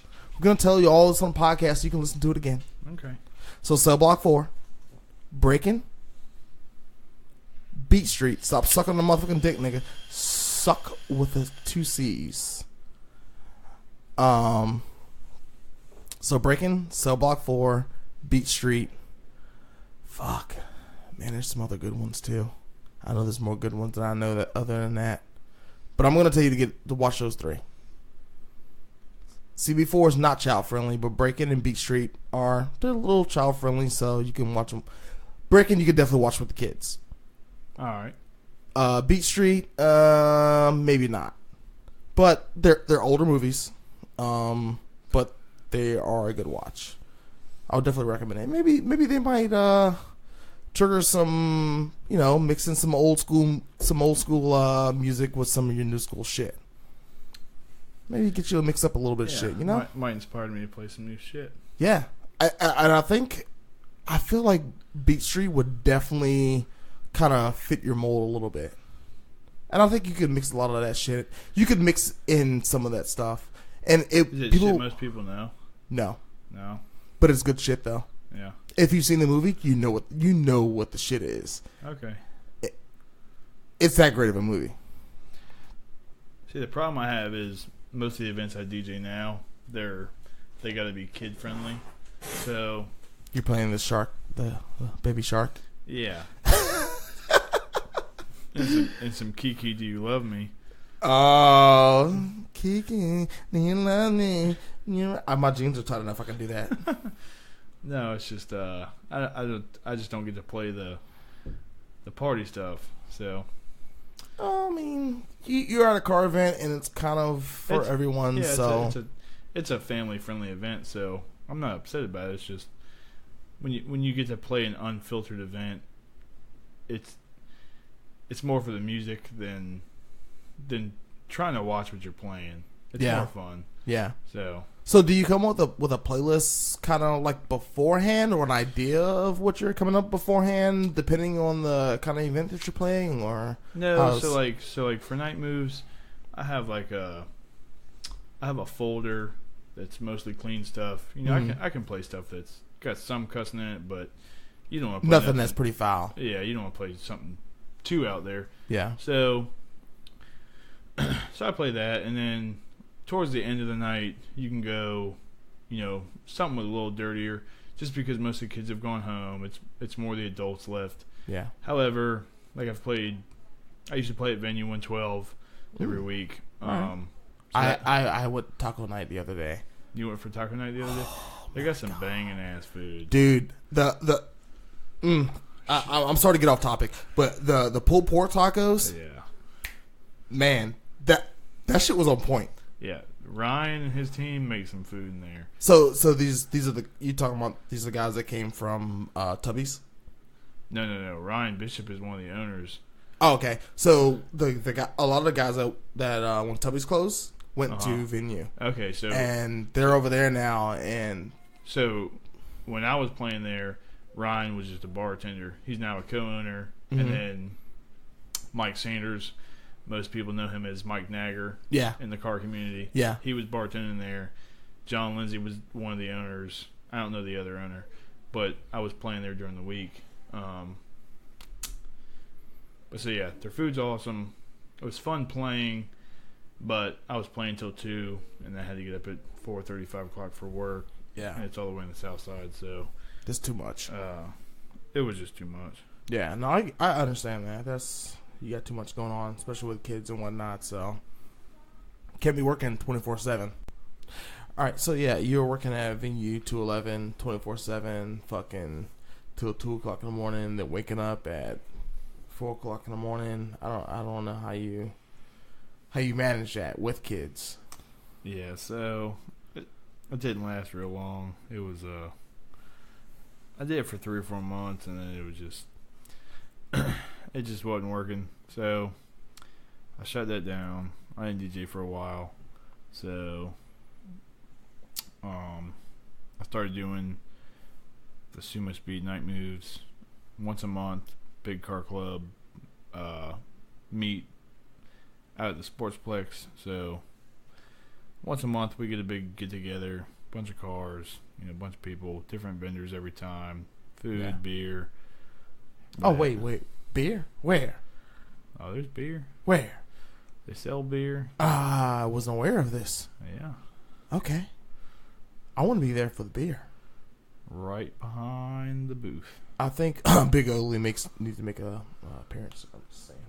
It'd be nice. But hopefully they're going to sponsor my podcast. I talked to Jim about that, some growler fills and, some make up a jingle for him. Jim. At Big Ugly. Okay.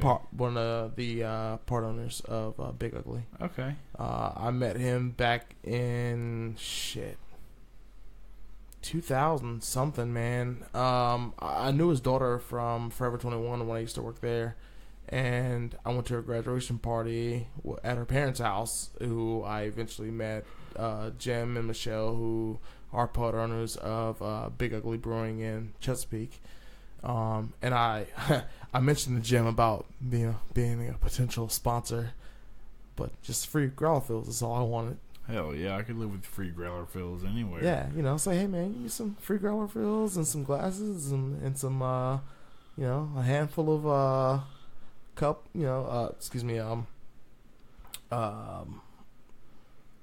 the things you put on the table.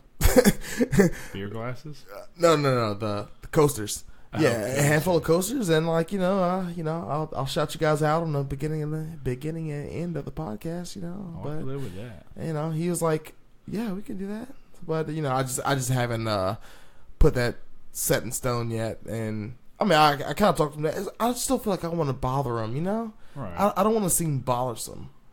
I don't want to be like that guy who's begging for something. Right.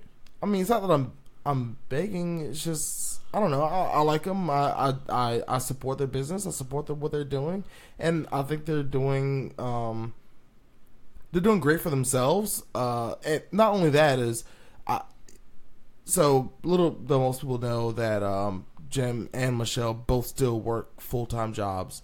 I know Michelle is a nurse and Jim is either a doctor or a nurse. I haven't verified that with him, but I was assuming he was a nurse. Somebody told me today he was a doctor, but he does work at a hospital. Right. But he still works a full-time job and does Big Ugly Brewing as well. I've heard good things about them. I haven't been out there yet. It's a hike for me. It's the better part of an hour because it's all the way down the bypass. So I ain't been out there. I've seen it. It just I ain't had time to stop and get a drink yet. But I definitely recommend stopping in and just taking a peek at what they got going on, and hopefully maybe catch an event that they have going on. They're always doing something. Don't be yawning in the mic, nigga. Like, damn. I'm tired. I mean, I know it's late, nigga, but the mic picks up everything, man. The mic does pick up everything. It fucking picks up everything. Anyway, so we're at we're almost at 2 hours. Yeah, we've been going strong. Yeah, man. All right. Here's the question of the podcast. Not the day, not the night, but the motherfucking podcast. What's the question of the podcast? Let me go ahead and wet my whistle for it. So, at what point in your life did you feel like you were least likely to succeed, and what did you do to overcome it? So, I think between the ages of I'd say 17 to 22, I felt like I was least likely to succeed. So, met my wife. Got her pregnant. Was not my wife at the time. And then I had my daughter, and having children is a game changer. Yeah. You gotta get your shit together. Yeah. I mean, I guess you don't got to because plenty of people don't, but I feel like you should. You should. Oh, you absolutely should. Yeah. It just, I got a job at the shipyard, worked my ass off. You got to. You owe it to your kids. It ain't about you anymore. Once you have kids, life ain't about you anymore. Once you have kids, it's about them. It ain't about you. So, yeah, but those couple years were rough. That was definitely a lot of heavy drinking and carrying on and doing shit I didn't have any business doing. Yeah. But, yeah. So, pre-kid was basically yeah. So from like, graduation of high school to pre-child, it was just a blur of alcohol and spending all my money on your quote-unquote shit show. Oh, it was definitely a shit show. I mean, it was fun. I don't regret it. It was a learning experience. I feel like I met a couple of guys, whether at work or outside of work, they jumped right into a career. They kind of got a foot in the door early. Yeah. And then they kind of lose track, midway through because they didn't have that time to let loose. Whereas the guys that have a couple years outside of high school just to act like fucking idiots, they kind of get it out of their system. Yeah. And then they're ready to settle down and get their shit together. I wouldn't change it. I'm not saying I did it right, but yeah, I'm not saying. But you did something. Yeah, I'm not saying I did it wrong either. So, but I think as long as you do something in that span of time, especially while you're young, just to kind of put yourself out there. Oh yeah. I'm not saying that like even doing it in a good way or bad way is quote unquote the right way, but as long as you do something that kind of exerts your energy. There's no right or wrong. I mean, I got more memories than I could ever remember. Yeah. I had a ton of fun. Whatever. I got a ton of drugs. I mean, I did. I'm not trying to pry into that. No, but, no. I did a couple that I shouldn't have done, but most of it was alcohol fueled. It was just getting hammered, doing shit I wasn't supposed to be doing real stupid shit in cars. Especially when you grow up with a bunch of fucking car guys anyway. Yeah, you're bound to do some real stupid shit in a car. Dumbass burnouts down the street. Oh yeah, walk a car down the road at third gear, spinning tires or whatever. But yeah, I ain't mad about it. That's good. I had my fun. I think that's something that you can even pass on to your kids. Is like, yo, look, like, I mean, I may get mad at you and I may be upset with you, but at the same time, you gotta live your life. Exactly. And if you don't fuck up, you'll never learn anything. Right. I can't discipline you for everything. I gotta let you learn on your own, and it is what it is. I mean, that's how it was. I don't learn by somebody telling me. I gotta learn it the hard way. And no, I feel you on that. I'm exactly the same way. It's just like someone can give you the best advice, but it's just like kind of like I see what you're saying, but how about you just kind of guide me through this? Right.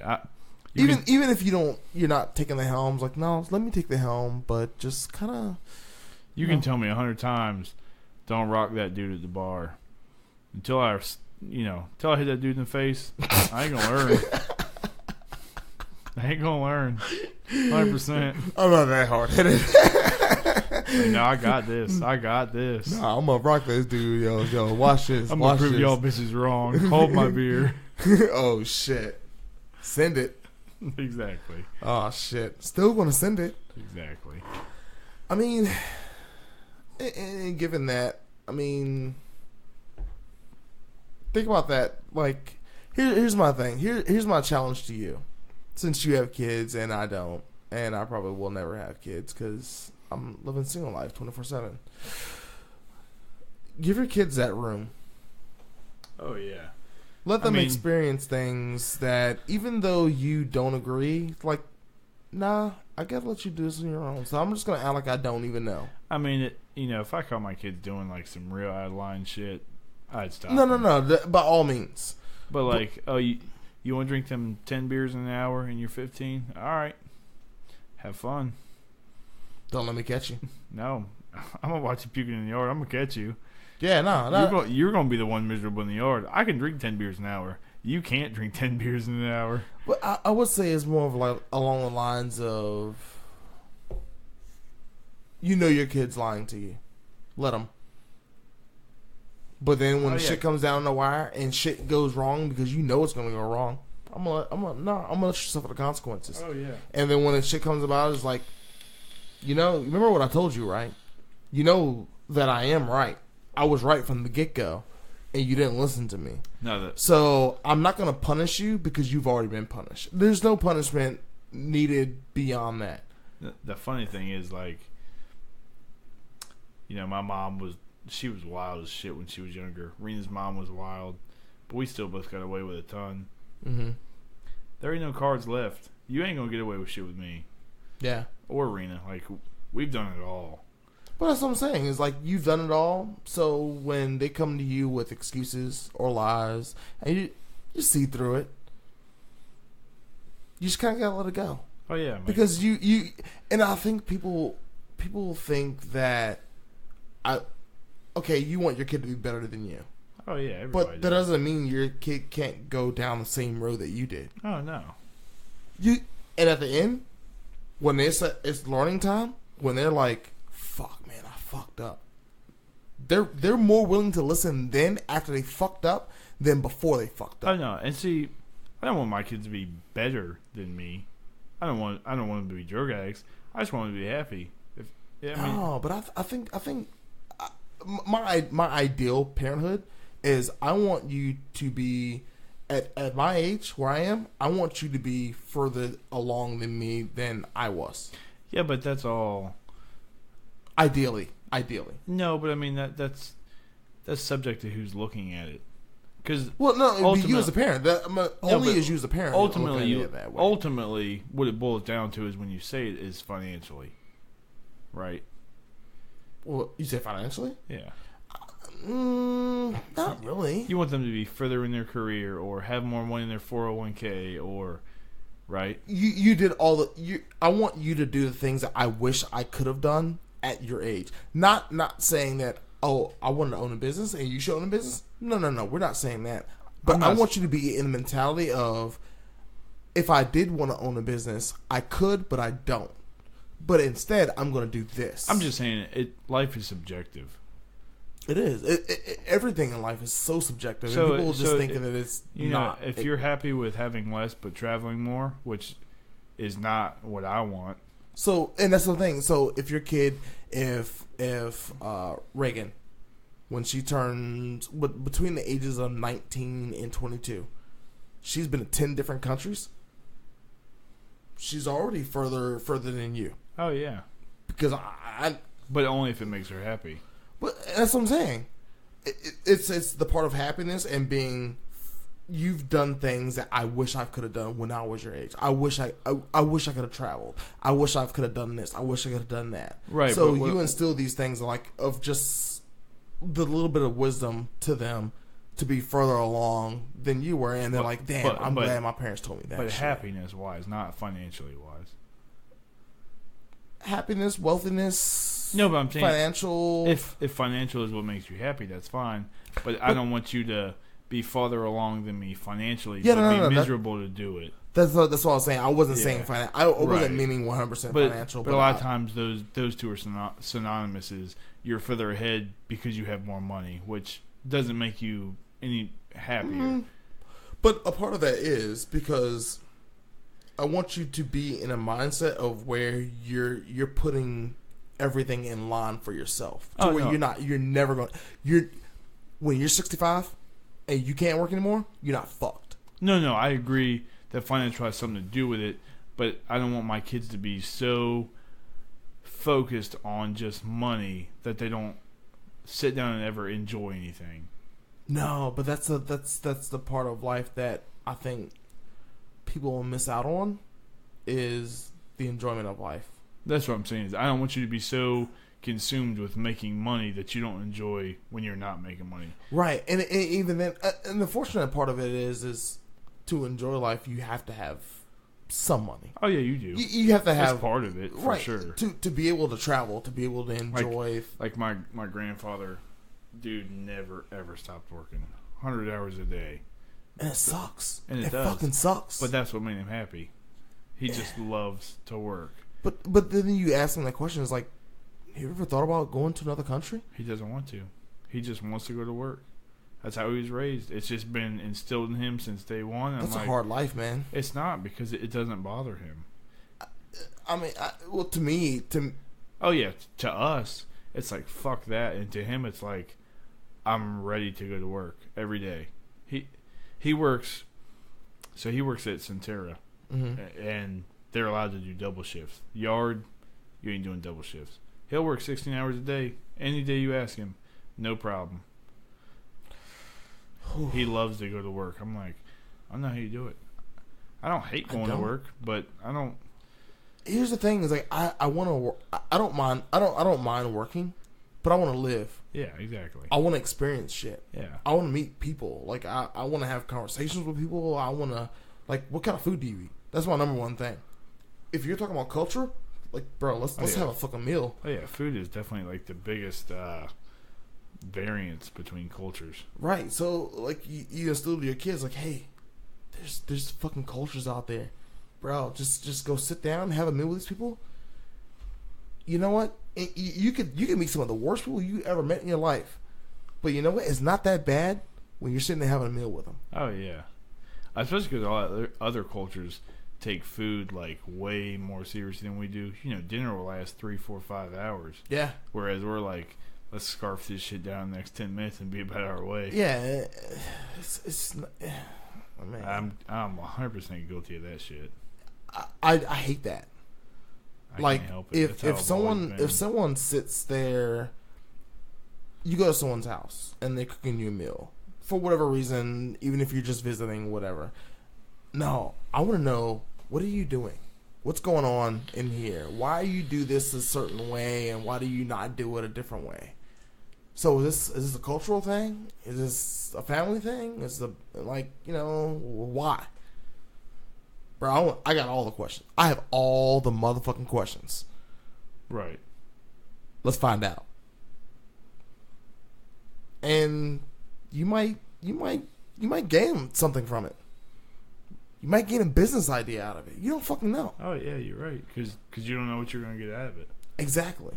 So when you're, that's why I just don't understand the 100% working mentality of just work. The problem is, like I said, it's subjective. So if that's what makes you happy, then, to us, working doesn't make us happy. Traveling or building cars or whatever your hobby is makes you happy. But if working is what makes you happy and you're not upset about going to work, then it's not a bad thing. I mean, ultimately, if you think about it, it's the best way you could be, because you have to always work, right? I mean, as far as it's 2018. You don't always have to quote unquote work. Yeah, I'm talking about relative.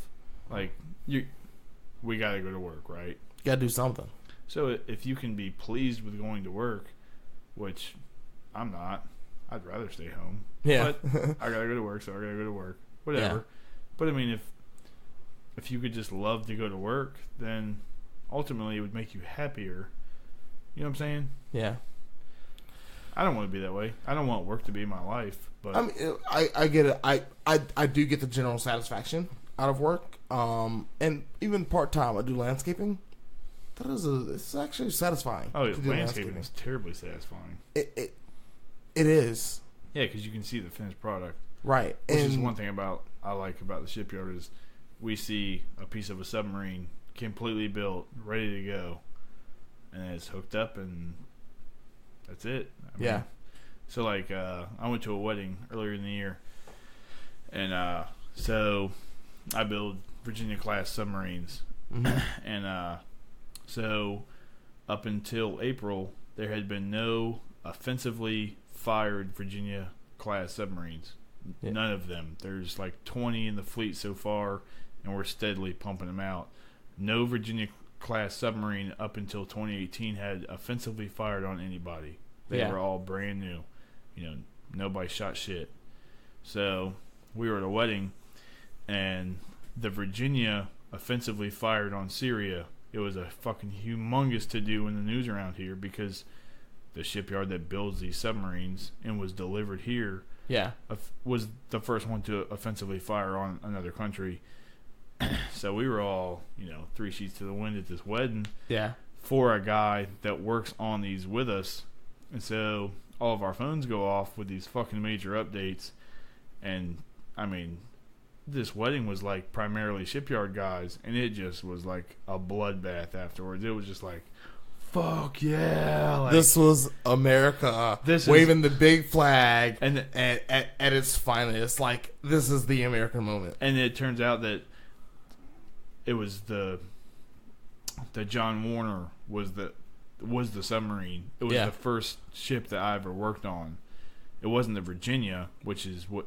So the first boat of a class is what it's named after. Mm-hmm. So the first Virginia-class submarine was called the Virginia. It's the USS Virginia. Yeah. So this one was the USS John Warner, and that was the first ship I ever worked on, and it was the first ship for several of us at this wedding, and it was the coolest thing ever. I mean, because you take pride in your work. Oh yeah, I mean, so this is not like it's just a submarine. No, this is my submarine. This is my shit. This is the first one I ever worked on. Yeah, and it was just super cool. Like, I mean, it would be like building your first car and seeing your first car run and actually doing something. Yeah, exactly. Other than just idling.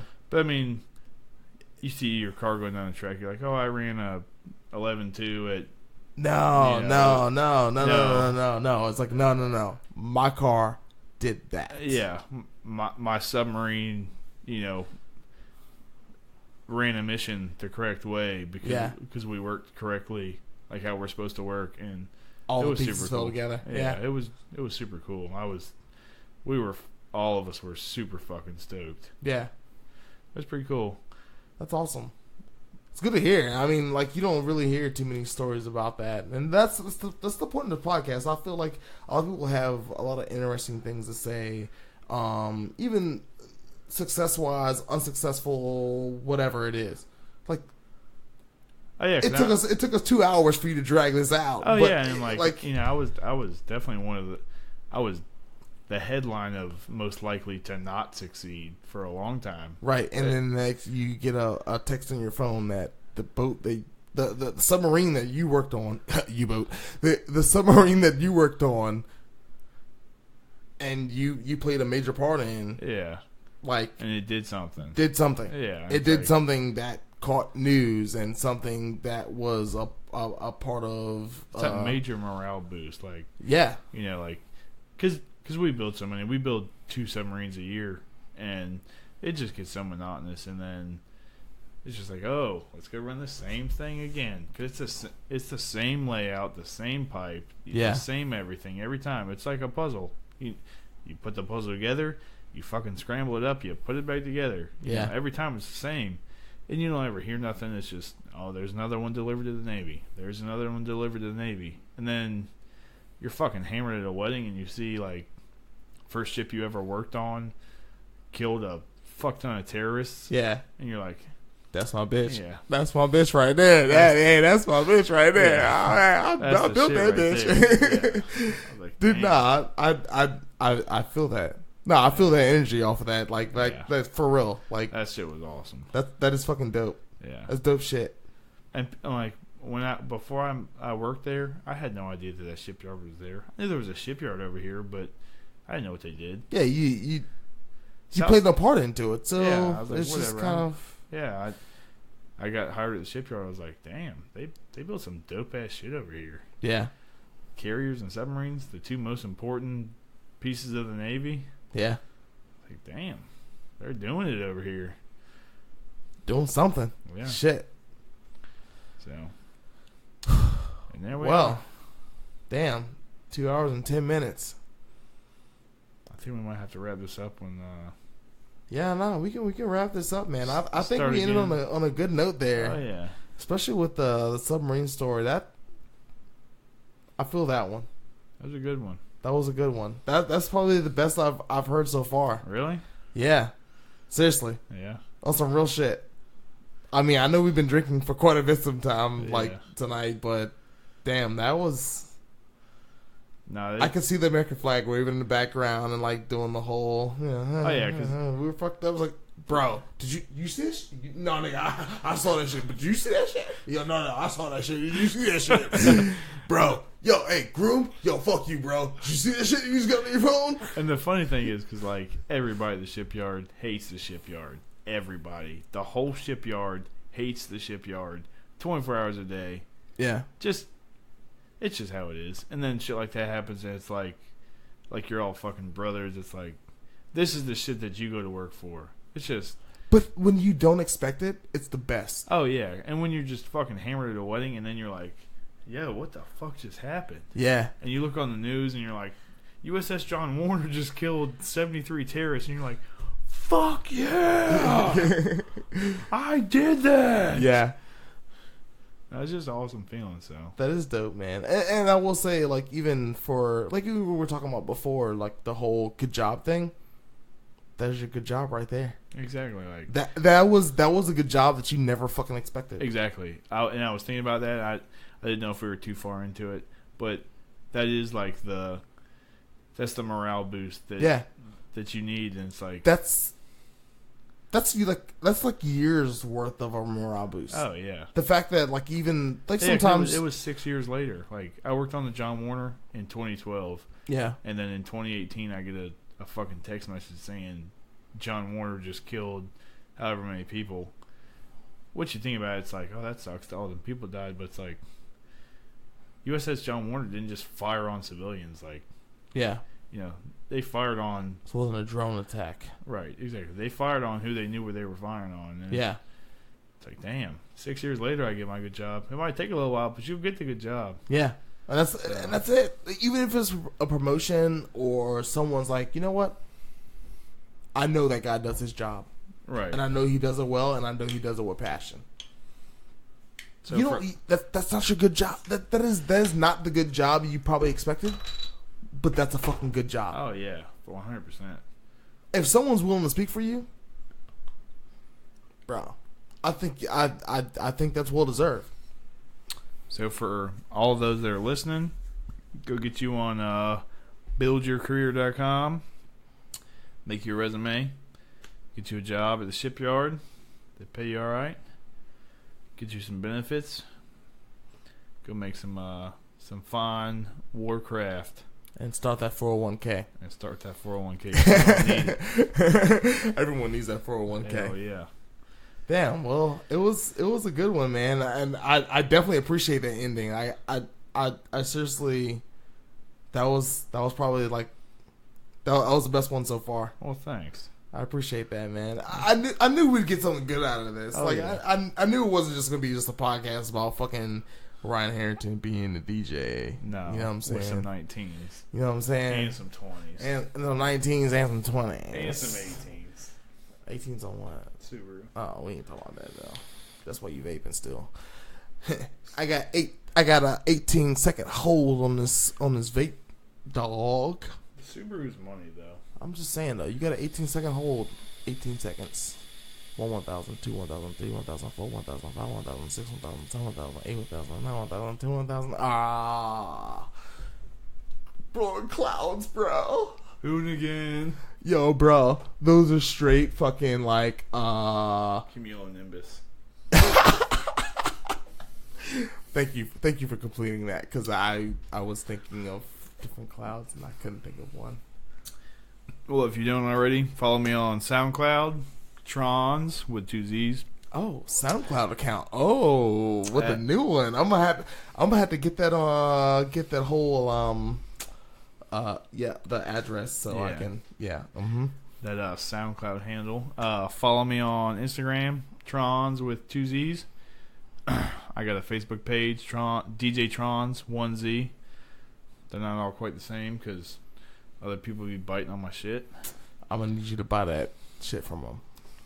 I ain't about that life. Just go ahead and buy you a fucking website. I ain't that big money. No, buy a website.